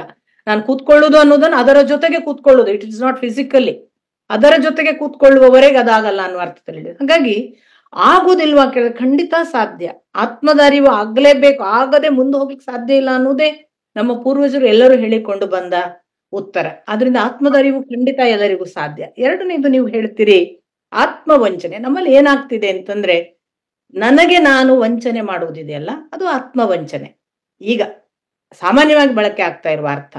ಆಮೇಲೆ ನೀವು ಆತ್ಮವಂಚನೆ ಅನ್ನೋದು ಅದು ಅಷ್ಟು ದೊಡ್ಡ ಪದ ಬೇಕಾ ನಾವು ನಮಗೆ ವಂಚನೆ ಮಾಡುವುದಕ್ಕೆ ಅಂತ ನೀವು ಕೇಳ್ತಿದ್ದೀರಲ್ಲ. ಒಂದು ದೃಷ್ಟಿಯಿಂದ ಈ ನಮಗೆ ನಾವು ವಂಚನೆ ಮಾಡುವುದು, ನಮ್ಮ ಆತ್ಮಕ್ಕೆ ಮಾಡುವ ವಂಚನೆ ಅನ್ನೋದು ಅದರ ಮೂಲ ಹುಡುಕಿದರೆ ಸತ್ಯ ಅದು. ಈಗ ನಾನು ನಿಮಗೆ ಸುಳ್ಳು ಹೇಳಬಹುದು, ನನಗೆ ನಾನು ಸುಳ್ಳು ಹೇಳಲಿಕ್ಕೆ ಬರುವುದಿಲ್ಲ. ನಾನು ನಿಮ್ಮ ವಸ್ತುವನ್ನು ಕದಿಯಬಹುದು, ನನ್ನ ವಸ್ತುವನ್ನು ನಾನು ಕದಿಯಲಿಕ್ಕೆ ಬರಲ್ಲ. ಯಾಕೆ ನನಗೆ ಗೊತ್ತಲ್ಲ. ಈ ನನಗೆ ಗೊತ್ತು ಅನ್ನುವುದೇ ನನ್ನ ಆತ್ಮಕ್ಕೆ ಗೊತ್ತಿರುವ ರೀತಿ. ಹಾಗಾಗಿ ನಾನು ಸುಳ್ಳು ಹೇಳಿದೆ ಅನ್ನುವುದು ನನಗೆ ಗೊತ್ತಿರುವಾಗ ನಾನು ನಿಮಗೆ ಸುಳ್ಳು ಹೇಳ್ಬೋದೇ ಹೊರತು ನನಗೆ ಸುಳ್ಳು ಹೇಳಲಿಕ್ಕೆ ಬರುವುದಿಲ್ಲ. ಈ ನನಗೆ ಅನ್ನುವುದೇ ನನ್ನ ಆತ್ಮ. ಅದನ್ನೇ ಕನಕದಾಸರು ಬಾಳೆಹಣ್ಣು ಕೊಟ್ಟಾಗ ಯಾರಿಗೂ ಕಾಣದೆ ಇರುವ ಜಾಗದಲ್ಲಿ ತಿಂದು ಬಾ ಅಂದ್ರೆ ನನಗೆ ಯಾರಿಗೂ ಕಾಣದೇ ಇರುವ ಜಾಗ ಅಂದಾಗ ನನ್ನ ಆತ್ಮ ಅನ್ನುವ ಭಗವಂತನಿಗೆ ಕಾಣ್ತದಲ್ಲ, ಅವನು ನೋಡಿಯೇ ನೋಡ್ತಾನಲ್ಲ ಅಂತ ವಾಪಸ್ ಬಂದ್ರು ತಿನ್ನದೆ. ಈ ಅರ್ಥದಲ್ಲಿ ಆತ್ಮ ಪ್ರಯೋಗ ಬಹಳ ಸರಿಯಾದ ಶಬ್ದ. ಆತ್ಮಕ್ಕೆ ವಂಚನೆ ಮಾಡುವುದು, ಆತ್ಮದಿಂದ ಮೋಸ ಮಾಡುವುದು. ನಿಜ ಅನ್ನುವ ಶಬ್ದಕ್ಕೆ ಕನ್ನಡದಲ್ಲಿ ನಿಜ ಅನ್ನುವ ಶಬ್ದಕ್ಕೆ ತನ್ನ ಅಂತ ಅರ್ಥ. ನಿಜ ಸುತನನ್ನು ಕರೆದನು ಅಂದ್ರೆ ತನ್ನ ಮಗನನ್ನು ಕರೆದನು ಅಂತ. ನೋಡಿ, ನಿಜ ಅನ್ನೋದು ತನ್ನದು, ನಿಮ್ಮದಲ್ಲ, ನನ್ನದು. ಯಾಕೆ ಗೊತ್ತಾ, ನಾನು ನಿಮಗೆ ಹೇಳುದು ಸುಳ್ಳೇ ಹೇಳ್ಬೋದು, ನಿಜ ಏನು ಅಂತ ನಂಗೆ ಮಾತ್ರ ಗೊತ್ತಿರೋದು. ಆದ್ರಿಂದ ನಿಜ ಅನ್ನೋದು ಆತ್ಮದ್ದು. ಆ ಅರ್ಥದಲ್ಲಿ ಆತ್ಮವಂಚನೆ ಅನ್ನೋದು ಸರಿಯಾದ ಪದ. ಧನ್ಯವಾದಗಳು, ತುಂಬಾ ಚೆನ್ನಾಗಿ ಹೇಳಿದ್ರಿ. ಪ್ರಸನ್ನ, ಇದು ನಂದು ಕ್ವಶನ್ ಏನಂದ್ರೆ ಸಿಂಪಲ್. ನಿಮ್ಗೆ ಗುರು ಅಂತ ಹೇಳಿದ್ರೆ ಡಾರ್ಕ್ನೆಸ್ ಅನ್ನು ತೆಗಿಯೋವನು ಅಂತ, ದೇವ್ರು ಮತ್ತೆ ನಮ್ಗೆ ಕನೆಕ್ಟ್ ಮಾಡ್ಲಿಕ್ಕಂತ. ಆ ಗುರು ಹೆಂಗ್ ಸಿಗ್ತಾನೆ? ನಾನು ಇದನ್ನು ಕೂಡ ಬಹಳ ಜನರಿಗೆ ಹೇಳಿದ್ದೇನೆ, ಗುರು ಅವನೇ ಸಿಕ್ಕುವುದು ಒಳ್ಳೇದು ಅಂತ. ಆದ್ರೆ ನೋಡಿ, ನಮ್ಮಲ್ಲಿ 4 ಥರದ್ದು ಹೇಳ್ತಾರೆ. ಒಂದು, ಈ ಕೋತಿಯ ಉಪಮೆ ಕೊಡ್ತಾರೆ, ಮರ್ಕಟ ನ್ಯಾಯ ಅಂತ. ಮಾರ್ಜಾಲ ನ್ಯಾಯ ಎರಡನೆಯದ್ದು. ಇದಲ್ಲದೆ ಮತ್ಸ್ಯ ನ್ಯಾಯ ಇದೆ, ಕೂರ್ಮ ನ್ಯಾಯ ಅಂತಿದೆ, 4. ಈ ಮರ್ಕಟ ನ್ಯಾಯ ಏನು ಅಂದ್ರೆ, ಕೋತಿ ಹೋಗಿ ಕೋತಿಯ ಮರಿಯ ಅಮ್ಮನನ್ನ ಅಪ್ಕೊಳ್ಳೋದು. ಅಲ್ಲಿ ನೋಡಿ ನೀವು, ಅಮ್ಮ ಬಂದು ಮಗುನ್ ತಗೊಳ್ಳಲ್ಲ, ಮಗು ಹೋಗಿ ಗಟ್ಟಿ ಅಮ್ಮನನ್ನ ಹಿಡ್ಕೊಳ್ಳೋದು. ರಿಸ್ಕ್ ಯಾರ ಮೇಲೆ ಹೇಳಿ? ಅಮ್ಮನ ಮೇಲೆ ಅಲ್ಲ. ಕೈ ಬಿಟ್ರೆ ಮಗು ಬೀಳುತ್ತೆ, ಅಮ್ಮ ಹಿಡಿಯತ್ತೆ ಇಲ್ಲ. ಅಮ್ಮ ಹಾರ್ತಾ ಇರ್ತಾಳೆ, ಆ ಟೊಂಗೆಯಿಂದ ಈ ಟೊಂಗೆಗೆ, ಆ ಟೊಂಗೆಯಿಂದ ಈ ಟೊಂಗೆಗೆ, ತನಗ್ ಬೇಕಾದ ಹಣ್ಣು ತಿಂತಿರ್ತಾಳೆ. ಎಲ್ಲಿಯಾದ್ರೂ ಕೈ ಹಿಡಿದದನ್ ಬಿಟ್ಟಿತ ಮಗು ಬಿದ್ದು ಸತ್ತೋಗ್ತದೆ. ಅಮ್ಮ she will not look after. ನಿನ್ನ ಹೊಣೆ ನನ್ನನ್ನು ಹಿಡ್ಕೊಂಡಿದ್ಯಾ. ಗುರುವನ್ನು ನಾವು ಹಿಡ್ಕೊಂಡು ಹೋದ್ರೆ ನಾವು ಮರ್ಕಟರ ಹಾಗೆ. ರೆಸ್ಪಾನ್ಸಿಬಿಲಿಟಿ. ಅನೇಕ ಜನ ಗುರುಗಳನ್ನು ಹುಡುಕಿಕೊಂಡು ಹೋಗಿ ಅವರೇ ಗುರು ಅಂತ ಹೇಳಿದವರೆಲ್ಲ ವರ್ಷದಲ್ಲಿ ವಾಪಸ್ ಬಂದಿರ್ತಾರೆ. ಏನಿಲ್ಲ ರೀ, ಉಪಯೋಗ ಇಲ್ಲ, ಸುಮ್ಮನೆ. ಯಾಕೆ? ಮರ್ಕಟದ ಹಾಗೆ ನೀವೇ ಹೋದದ್ದು, ಅವ್ರು ಕರೀಲಿಲ್ಲ. ಇನ್ನೊಂದಿದೆ, ಇನ್ನೊಂದು ನಾವು ಹೇಳುವ ಮಾರ್ಜಾಲ ನ್ಯಾಯ. ಬೆಕ್ಕು ನೋಡಿ ತಾನು ಮರಿ ಎಂದು ಹೋಗಲ್ಲ, ಅದು ಮ್ಯಾವ್ ಮ್ಯಾವ್ ಅಂತ ಇರೋದು ಕಣ್ಮುಚ್ಕೊಂಡು. ಅಮ್ಮ ಬಂದು ಅದಕ್ಕೆ ನೋವಾಗದ ಹಾಗೆ ಕುತ್ತಿಗೆ ಎತ್ಕೊಂಡು ಸೇಫ್ ಜಾಗಕ್ಕೆ ತಗೊಂಡೋಗಿ ಇಡ್ತಾಳೆ. ಅದು ಇವತ್ತು ಇಲ್ಲಿಟ್ರೆ, ಇವತ್ತು ಇದಕ್ಕೆ ಡೇಂಜರ್ ಇದೆ ಅಂತ ಗೊತ್ತಾಗ್ಕೊಳ್ಳಿ, ಅಮ್ಮ ತಗೊಂಡೋಗಿ ಅದನ್ನ ಎತ್ಕೊಂಡು ಮೆತ್ತಗೆ ತಗೊಂಡು ಇನ್ನೊಂದು ಜಾಗಕ್ಕೆ ಇಡ್ತಾಳೆ. ಯಾರು ಸೇಫ್? ಆ ಮರಿ ಸೇಫ್. ಎಲ್ಲ ಜವಾಬ್ದಾರಿ ಅಮ್ಮ ತಗೋತಾಳೆ. ಅದು ಕೂಗುದು ಮಾತ್ರ. ನಾವು ನಿಜವಾಗಿ ಗುರುವನ್ನು ಅಪೇಕ್ಷೆ ಪಡುವವರು ಬೆಕ್ಕಿನ ಹಾಗೆ ಕಣ್ಮುಚ್ಚಿ ಮ್ಯಾವ್ ಮ್ಯಾವ್ ಕೂಗಬೇಕು. ಅವನು ಬರ್ಲಿಕ್ಕಿದ್ರೆ ಅವನು ಬಂದು ಎತ್ಕೋತಾನೆ. ಓಕೆ ಆ ಇನ್ನರ್ ಕ್ರೈ ಎಷ್ಟು ಅನ್ನೋದ್ರ ಮೇಲೆ. ಓಕೆ ಇನ್ನರ್ ಕ್ರೈ ಡೀಪ್ ಇಲ್ಲ, ಬರೇ ಪುಗಸಟ್ಟೆ ಕೂಗಿದ್ರೆ ಬರ್ಲಿಕ್ಕಿಲ್ಲ. ಒಬ್ಬ ತಾಯಿ ಒಂದು ಮಗುವನ್ನು ತೊಟ್ಲೆಲ್ಲ ಹಾಕಿದವಳು ಒಳಗೆ ಅಡಿಗೆ ಮನೇಲಿ ಅಡಿಗೆ ಮಾಡ್ತಿದ್ರೆ ಮಗು ಕೂಗೋದ್ರ ಬಗ್ಗೆ ಖಂಡಿತ ಕಿವಿ ಇರ್ತದೆ ಅವಳಿಗೆ. ಅದು ಎಷ್ಟೇ ದೂರ ಅಡಿಗೆ ಮನೆ ಇರ್ಲಿ, ತಾಯಿಗೆ ಗೊತ್ತಿರುತ್ತೆ ತೊಟ್ಲಿನಲ್ಲಿ ಮಗು ಇದೆ. ಅವಳು ಮಲಗಿಸಿ ಬಂದಿದ್ರು ಕೂಡ ಅಡಿಗೆ ಮಾಡೋಳು ಕಿವಿ ಕೊಡ್ತಿರ್ತಾಳೆ. ಅದು ಕುಸು ಕುಸು ಕೇಳಿ ಅವಳಿಗೆ ಕೂಡ ಕೇಳುತ್ತೆ. ಅದು ಕುಸು ಕುಸು ನೋಡಿ, ಕುಸು ಕುಸು ಕೂಗಿಗೆ ಯಾವ ಅಮ್ಮನೂ ಬರಲ್ಲ. ಅವಳು ಸ್ವಲ್ಪ ಹೀಗೆ ಎದ್ದಿದೆ, ಇನ್ನೊಂಚೂರು ಕೈ ಕೈ ಕಾಲೆಲ್ಲ ಮುರಿದು ಆಟ ಆಡಿ ಇನ್ನೊಂದು ಕೂಗುತ್ತೆ, ಇದಿಷ್ಟು ಅಡಿಗೆ ಮಾಡಿ ಹೋಗ್ಬೋದು ಅಂತ ಯಾವುದೋ ಒಂದು ಪದಾರ್ಥ ಬೇಯ್ತಿದ್ರೆ ಬೇಯಿಸ್ಲಿಕ್ಕೆ ಕಾಯ್ತಾಳೆ. ಮತ್ತೊಂಚೂರು ಜೋರು ಎತ್ತರದ ಧ್ವನಿಯಲ್ಲಿ ಕೂಗುತ್ತೆ. ಸ್ವಲ್ಪ ಹೆಚ್ಚು ಕೂಗ್ತಿದೆ, ಇದು ಅಡ್ಡಿಲ್ಲ, ಈಗ ಸ್ವಲ್ಪ ಇನ್ನೊಂಚೂರು ಜೋರು ಹಸಿವಾಗಿದೆ, ಇದಕ್ಕೆ ಒಗ್ಗರಣೆ ಹಾಕಿ ಹೋಗುವಷ್ಟು ಪರವಾಗಿಲ್ಲ ಅಂತ ಒಗ್ಗರಣೆ ಹಾಕ್ತಾಳೆ. ಒಗ್ಗರಣೆ ಹಾಕುವ ಅರ್ಧದಲ್ಲಿ ಏನಾದ್ರೂ ಅದು ನೆತ್ತಿಗೆ ಹೋಗೋ ಕೂಗು ಹಾಕಿದ್ರೆ ಇದು ತಡೆಯುವುದಿಲ್ಲ ಅಂತ ಒಲೆ ಆಫ್ ಮಾಡಿ ಓಡಿ ಬರ್ತಾಳೆ. ಈ ತರದ ಒಂದು ಇನ್ನರ್ ಕ್ರೈ ಇದ್ರೆ ಅಲ್ಲಿ ಅಮ್ಮ ಇದ್ದಾಳೆ. ನಮ್ಮ ಕ್ರೈ, ನಮ್ಮ ಕೂಗು ಅದು ಜಿನೈನ್ ಇದ್ದರೆ, ಅದು ಜೆನ್ವಿನ್ ಇಲ್ಲದಿದ್ರೆ ಏನು ಮಾಡಕ್ಕಾಗಲ್ಲ. ಜೆನ್ವಿನ್ ಇದ್ರೆ ಖಂಡಿತ ಅಮ್ಮ ಕೂಡ್ಲೇ ಇದ್ದಾಳೆ, ಗುರುವೂ ಇದ್ದಾನೆ. ನಾವು ಕರೆಯುವ ಕೆಲಸ ಮಾತ್ರ ಮಾಡ್ಬೇಕು. ಯಾಕೆಂದ್ರೆ ಗುರುವನ್ನು ಹುಡುಕ್ಲಿಕ್ಕೆ ನಮಗೆ ಯೋಗ್ಯತೆ ಬೇಕಲ್ಲ, ಅವನಿಗೆ ಗೊತ್ತು ಯಾರನ್ನು ಹುಡುಕ್ಬೇಕು. ಆದ್ರಿಂದ ಇದು ಇನ್ನು ಎರಡು ವಿಷಯ ಹೇಳ್ತಾರೆ. ಮತ್ಸ್ಯ ಒಂದು ಮರಿಯನ್ನು ಹೆತ್ತು ಆ ಮೀನು ಎಲ್ಲೆಲ್ಲೋ ಹೋಗುತ್ತಂತೆ, ನೆನೆದರೆ ಸಾಕು ಬಂದ್ಬಿಡುತ್ತಂತೆ ಅಮ್ಮ. ಇದು ಒಂದು ಹೇಳ್ತಾರೆ ಮತ್ಸ್ಯ ನ್ಯಾಯ ಅಂತ. ಕೂರ್ಮ ನ್ಯಾಯ ಇನ್ನೂ ಚೆನ್ನಾಗಿದೆ. ಅದು ಹೆತ್ತು ಎಲ್ಲೋ ಇರುತ್ತಂತೆ, ಅಲ್ಲಿಂದ ನೋಡಿದರೆ ಸಾಕು ಇದಕ್ಕೆ ಹಸಿವು ತೀರುತ್ತಂತೆ. ಹೊರ್ತು ಮಾದರಿ ನಮಗೆ ಎಷ್ಟೋ ಸಾರಿ ಒಂದು ಮಾತು ಇದೆ, ದೊಡ್ಡವರ ದೃಷ್ಟಿ ಸಾಕು ನಮ್ಮ ಮೇಲೆ ಪರಿಣಾಮ ಬೀರಲು. ಆ ತರದ ಗುರುವಿನ ಅನುಗ್ರಹವೂ ಆಗ್ಬೋದು ಯಾರಿಗೆ. ಅವ್ರು ನೋಡಿದ್ದೆ ನಾನು ಬದಲಾದೆ, ನಾನೀಗ ಮೊದಲಿನ ಹಾಗಲ್ಲ ಅಂತ ಹೇಳುವ ಸ್ಥಿತಿ ಇರುವ ಎಷ್ಟೋ ಅನುಭವಗಳಾಗಿರ್ಬೋದು. ಇವೆರಡು ನಮ್ಮ ಅಳತೆಯದ್ದಲ್ಲ, ಮತ್ಸ್ಯದ್ದು ಮತ್ತು ಅದು. ಇವು ನಾವು ಹುಡುಕುವವರಿಗೆ ಖಂಡಿತ ಈ ಕಪಿಯ ಮತ್ತು ಬೆಕ್ಕಿನ ಮಾದರಿಯನ್ನು ನೆನ್ಪಿಟ್ಕೊಳ್ಬೇಕು. ನಾವು ಹೋಗಿ ಹಿಡಿಬೇಕಾ, ರಿಸ್ಕ್ ತಗೊಳ್ಬೇಕಾ, ಅಥವಾ ಬೆಕ್ಕಿನ ಹಾಗೆ ಸುಮ್ಮನೆ ಕೂಗ್ತಾ ಇರೋದು ಒಳ್ಳೇದಾ ಅಂತ. ನೀವು ಹೇಳೋ ಪ್ರಕಾರ ನೀವು ಸೀಕ್ ಮಾಡ್ತಾ ಇರ್ಬೇಕು, ಸಿಗುವವರೆ ಅಷ್ಟೇ ಸೀಕ್ ಮಾಡ್ಬೇಕು. ಆಮೇಲೆ ಕೆಲವೊಮ್ಮೆ ಏನ್ ಗೊತ್ತಾ, ಆ ಗುರುವಿಗೆ ಗೊತ್ತಿರತ್ತೆ ಈ ಮಗುವನ್ನ ತಗೊಂಡ್ಬರ್ಬೇಕು ಅಂತ. ಆಗ ನಾವು ಕೂಗ್ತಲೂ ಇರ್ಬೇಕು ಅಂತಿಲ್ವೋ ಏನು, ಪೂರ್ವಜನ್ಮದ ಸುಕೃತವೋ ಪುಣ್ಯವೋ. ರಾಮಕೃಷ್ಣ ಪರಮಹಂಸರಿಗೆ ವಿವೇಕಾನಂದರು ಎಲ್ಲಿ ಕೂಗಿದ್ರು, ತಂಪಾಡಿಗಿದ್ರು. ರಾಮಕೃಷ್ಣ ಪರಮಹಂಸರು ಚೂಸ್ ಮಾಡಿದ್ರು, ಇದು ನನ್ಗೆ ಬೇಕು ಈ ಮಗು ಅಂತ. ಅವ್ರು ತಗೊಂಡ್ರು. ಆ ತರ ಏನೂ ಆಗ್ಬೋದು. ಎಲ್ಲ ದೃಷ್ಟಿಯಲ್ಲೂ ಗುರುವಿಗೆ ಬಿಡುವುದೊಂದೇ ನಮ್ಮ ಕೆಲಸ. ಗುರುವಿನ ಅಳತೆ, ಗುರುವಿನ ಹೊಣೆ. ಧನ್ಯವಾದ. ಇದು ಒಳ್ಳೆ ಉತ್ತರ ಕೊಟ್ಟಿರಿ, ಬಾರಿ ಖುಷಿ ಆಯ್ತು. ನಮಸ್ಕಾರ. ವೀಣಾ, ನಾವು ಪ್ರಸನ್ನರನ್ನ ಮೀಟ್ ಮಾಡಿತ್ತು ಅವ್ರ ಮನೇಲಿ ನ್ಯೂ ಜೆರ್ಸಿಯಲ್ಲಿ. ಹೌದಲ್ಲ? ಹೌದೌದು, ಉಷಾ ಬಸ್ರೂರ್ ಮತ್ತು ಪ್ರಸನ್ನರನ್ನ ಮೀಟ್ ಖುಷಿ ಆಯ್ತು ನೋಡಿ. ನಮಸ್ಕಾರ. ಒಂದು ಕ್ವಶನ್ ಕೇಳ್ಬೋದಾ? ಹೇಳಿಪ್ಪ, ಕೇಳಿ. ಮುಕ್ತಿರ್ ನೈಜ ಸುಖಾನುಭೂತಿ ಅಂತ ನಾವು ಹೇಳ್ತೇವೆ. ಮುಕ್ತಿರ್ ನೈಜ ಸುಖಾನುಭೂತಿ ಅಂತ. ನೈಜ ಸುಖ ಅಂತ ಹೇಳಿದ್ರೆ ಮೋಕ್ಷ ಮಾತ್ರ.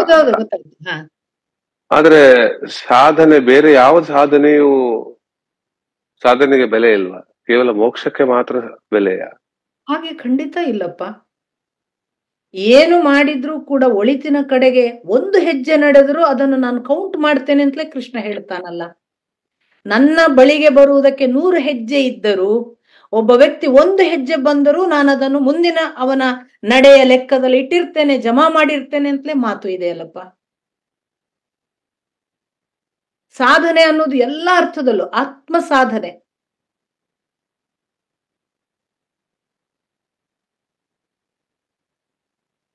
ಮೋಕ್ಷ ಮಾತ್ರ ಸಾಧನೆ ಅಲ್ವಾ ಅಂತ.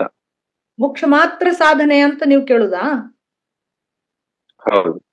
ಅಲ್ಲ ನೋಡಿ, ನಮಗೆ ಎಲ್ಲಿಗೆ ಹೋಗುದು ಅನ್ನೋದು ಅವನಿಗೆ ಬಿಟ್ಟದ್ದು. ಯಾಕಂದ್ರೆ ಯಾರನ್ನು ಎಲ್ಲಿಗೆ ಮುಟ್ಟಿಸ್ಬೇಕು ಅವನಿಗೆ ಬಿಟ್ಟದ್ದು. ನಾನಂತೂ ಹಾಗೆ ಪ್ರಾರ್ಥನೆ ಮಾಡೋದು. ನಾನು ನಡೆಯುವುದಷ್ಟೇ ನನ್ನ ಕೆಲಸ. ನನಗೆ ಎಲ್ಲಿ ಹೋಗ್ಬೇಕು ಅಂತ ಗೊತ್ತಿಲ್ಲ. ಈಗ ಉದಾಹರಣೆಗೆ ನನಗೆ ಮೋಕ್ಷ ಅಂದ್ರೆ ಏನು ಅಂತ. ಈಗ ಮೋಕ್ಷ ಅಂದ್ರೆ ಏನು? ಮೋಕ್ಷದಲ್ಲಿ ಹಲವು ರೀತಿಗಳನ್ನೆಲ್ಲ ಹೇಳ್ತಾರೆ. ಈಗ ಶಾಸ್ತ್ರ ಓದಿದ್ರೆ ಹಲವು ತರದ ಮೋಕ್ಷಗಳನ್ನು ಹೇಳ್ತಾರೆ. ನನಗೆ ಯಾವ ಮೋಕ್ಷ ಅಂತ ನನಗೇನು ಗೊತ್ತು? ಒಂದಿಷ್ಟು ಕಾಲ ಮಾಡಿದವನು ಚಂದ್ರಲೋಕಕ್ಕೆ ಹೋಗ್ತಾನೆ, ಅದರ ನಂತರದವನು ಬ್ರಹ್ಮಲೋಕಕ್ಕೆ ಹೋಗ್ತಾನೆ, ಅದರ ನಂತರ ವೈಕುಂಠ, ಅದರ ಆಚೆಗೆ ಹೋದ್ರೆ ನನ್ನನ್ನೇ ಸೇರ್ತಾನೆ. ಈಗೆಲ್ಲ ವ್ಯತ್ಯಾಸಗಳು. ಇವರೆಲ್ಲ ಕೆಲವರು ಚಂದ್ರಲೋಕಕ್ಕೆ ಹೋದವರು ಹಿಂದಿರುಗಿ ಬರ್ತಾರೆ, ಬ್ರಹ್ಮಲೋಕಕ್ಕೆ ಹೋದವರು ಇದೆಲ್ಲ ಮಾತುಗಳು ಭಗವಂತ ಭಗವದ್ಗೀತೆಯಲ್ಲೂ ಹೇಳ್ತಾನೆ, ಭಾಗವತವು ಈ ಮಾತುಗಳನ್ನು ಹೇಳುತ್ತೆ. ಇದೆಲ್ಲ ಸರಿ, ಒಂದು ಭಾಗ ಶಾಸ್ತ್ರೀಯವಾಗಿ. ಮೋಕ್ಷ ಅಂದ್ರೆ ಏನು ಅಂತ, ಈಗ ನಮಗೆ ಯಾವುದು ಮೋಕ್ಷ ಅಂತ ನಮಗೆ ಖಚಿತವಾಗಿ ಗೊತ್ತಿಲ್ಲದಿದ್ರೆ, ನಾನು ವೈಯಕ್ತಿಕವಾಗಿ ಗೊತ್ತಿಲ್ಲದೆ ಇರುವುದೇ ನನಗೆ ಇಷ್ಟದ ವಿಷಯ. ಯಾಕೆಂದ್ರೆ ನಾನು ಯಾವಾಗ್ಲೂ ಹೇಳೋದು, ನಂಗೆ ಇದು ಬೇಕು ಅಂತ ಬೇಡಿದವರ ಕಥೆ ಏನೆಲ್ಲ ಆಗಿದೆ. ವರ ಕೇಳುವಾಗ ಇಂಥದ್ದು ಬೇಕು ಅಂತ ಕೇಳಿದವರೆಲ್ಲ ಹೇಗೆ ಅದರಲ್ಲಿ ಲೂಪ್ ಹೋಲ್ ಉಟ್ಕೊಂಡು ಎಷ್ಟೆಲ್ಲ ಸಫರ್ ಮಾಡಿದ್ದಾರೆ. ನನಗೆ ಲೂಪ್ ಹೋಲ್ ಬೇಡ, ಎಲ್ಲಕ್ಕಿಂತ ಹೆಚ್ಚು ಅವನಿಗೆ ಗೊತ್ತಿರುವುದಲ್ಲ ನನ್ನನ್ನು ಎಲ್ಲಿಗೆ ತಗೊಂಡು ಹೋಗ್ಬೇಕು ಅಂತ. ನನ್ನ ಪ್ರಯತ್ನ ಅಷ್ಟೇ, ನಿನ್ನ ಕಡೆಗೆ ಬರ್ತೀನಿ, ನಿನ್ನನ್ನು ಕಾಣ್ತೀನಿ, ನಿನ್ ಜೊತೆಗಿರ್ತೀನಿಪ್ಪ ಅಂತ. ಆದ್ರೆ ನನಗೆ ಮೋಕ್ಷ ಯಾವುದು, ನನ್ನನ್ನು ಎಲ್ಲಿಗೆ ಮುಟ್ಟಿಸ್ಬೇಕು ಅದು ಅವನಿಗೆ ಗೊತ್ತು. ನಾನು ಇವತ್ತಿಗೂ ನನ್ನ ನಡೆಯಲ್ಲಿ ಪ್ರಾರ್ಥಿಸಿಕೊಳ್ಳೋದು, ನನಗೆ ಏನೂ ಗೊತ್ತಿಲ್ಲ ಭಗವಂತ, ಆದ್ರೆ ನಿನಗೆ ಗೊತ್ತಲ್ವಾ, ನನ್ನನ್ನು ಎಲ್ಲಿ ಕರ್ಕೊಂಡು ಹೋಗ್ಬೇಕು, ಎಲ್ಲಿ ಮುಟ್ಟಿಸ್ಬೇಕು, ಎಲ್ಲಿ ಇಡಬೇಕು, ಹೇಗೆ ನಡೆಸಬೇಕು ಎಲ್ಲ ನಿನಗೆ ಗೊತ್ತು. ನೀನು ನಡೆಸಿದಂತೆ ನಡೀತೇನೆ, ಎಲ್ಲಿ ಮುಟ್ಟಿಸ್ತೀಯೋ ಮುಟ್ಟಿಸು, ಅಷ್ಟೇ ನನ್ನ ಪ್ರಾರ್ಥನೆ. ಹಾಗಾಗಿ ನೀವು ಹೇಳುವ ಮಾತಿಗೆ ನನಗೆ ಗೊತ್ತಿಲ್ಲ, ಮೋಕ್ಷವೇ ಸಾಧನೆಯ ಕೊನೆಯ ಹಂತ ಅಂತ ಆದ್ರೆ ಇರಬಹುದು. ಅದು ನಿಮ್ಮ ದಾರಿಯ, ನಿಮ್ಮ ಹಸಿವಿನ ಪ್ರಮಾಣದಲ್ಲಿ ನೀವು ಹಾಗೆ ಭಾವಿಸಿದ್ರೆ ನಂದೇನು ಅಭ್ಯಂತರ ಇಲ್ಲ. ನನಗೆ ಗೊತ್ತಿಲ್ಲ ಅಷ್ಟೇ.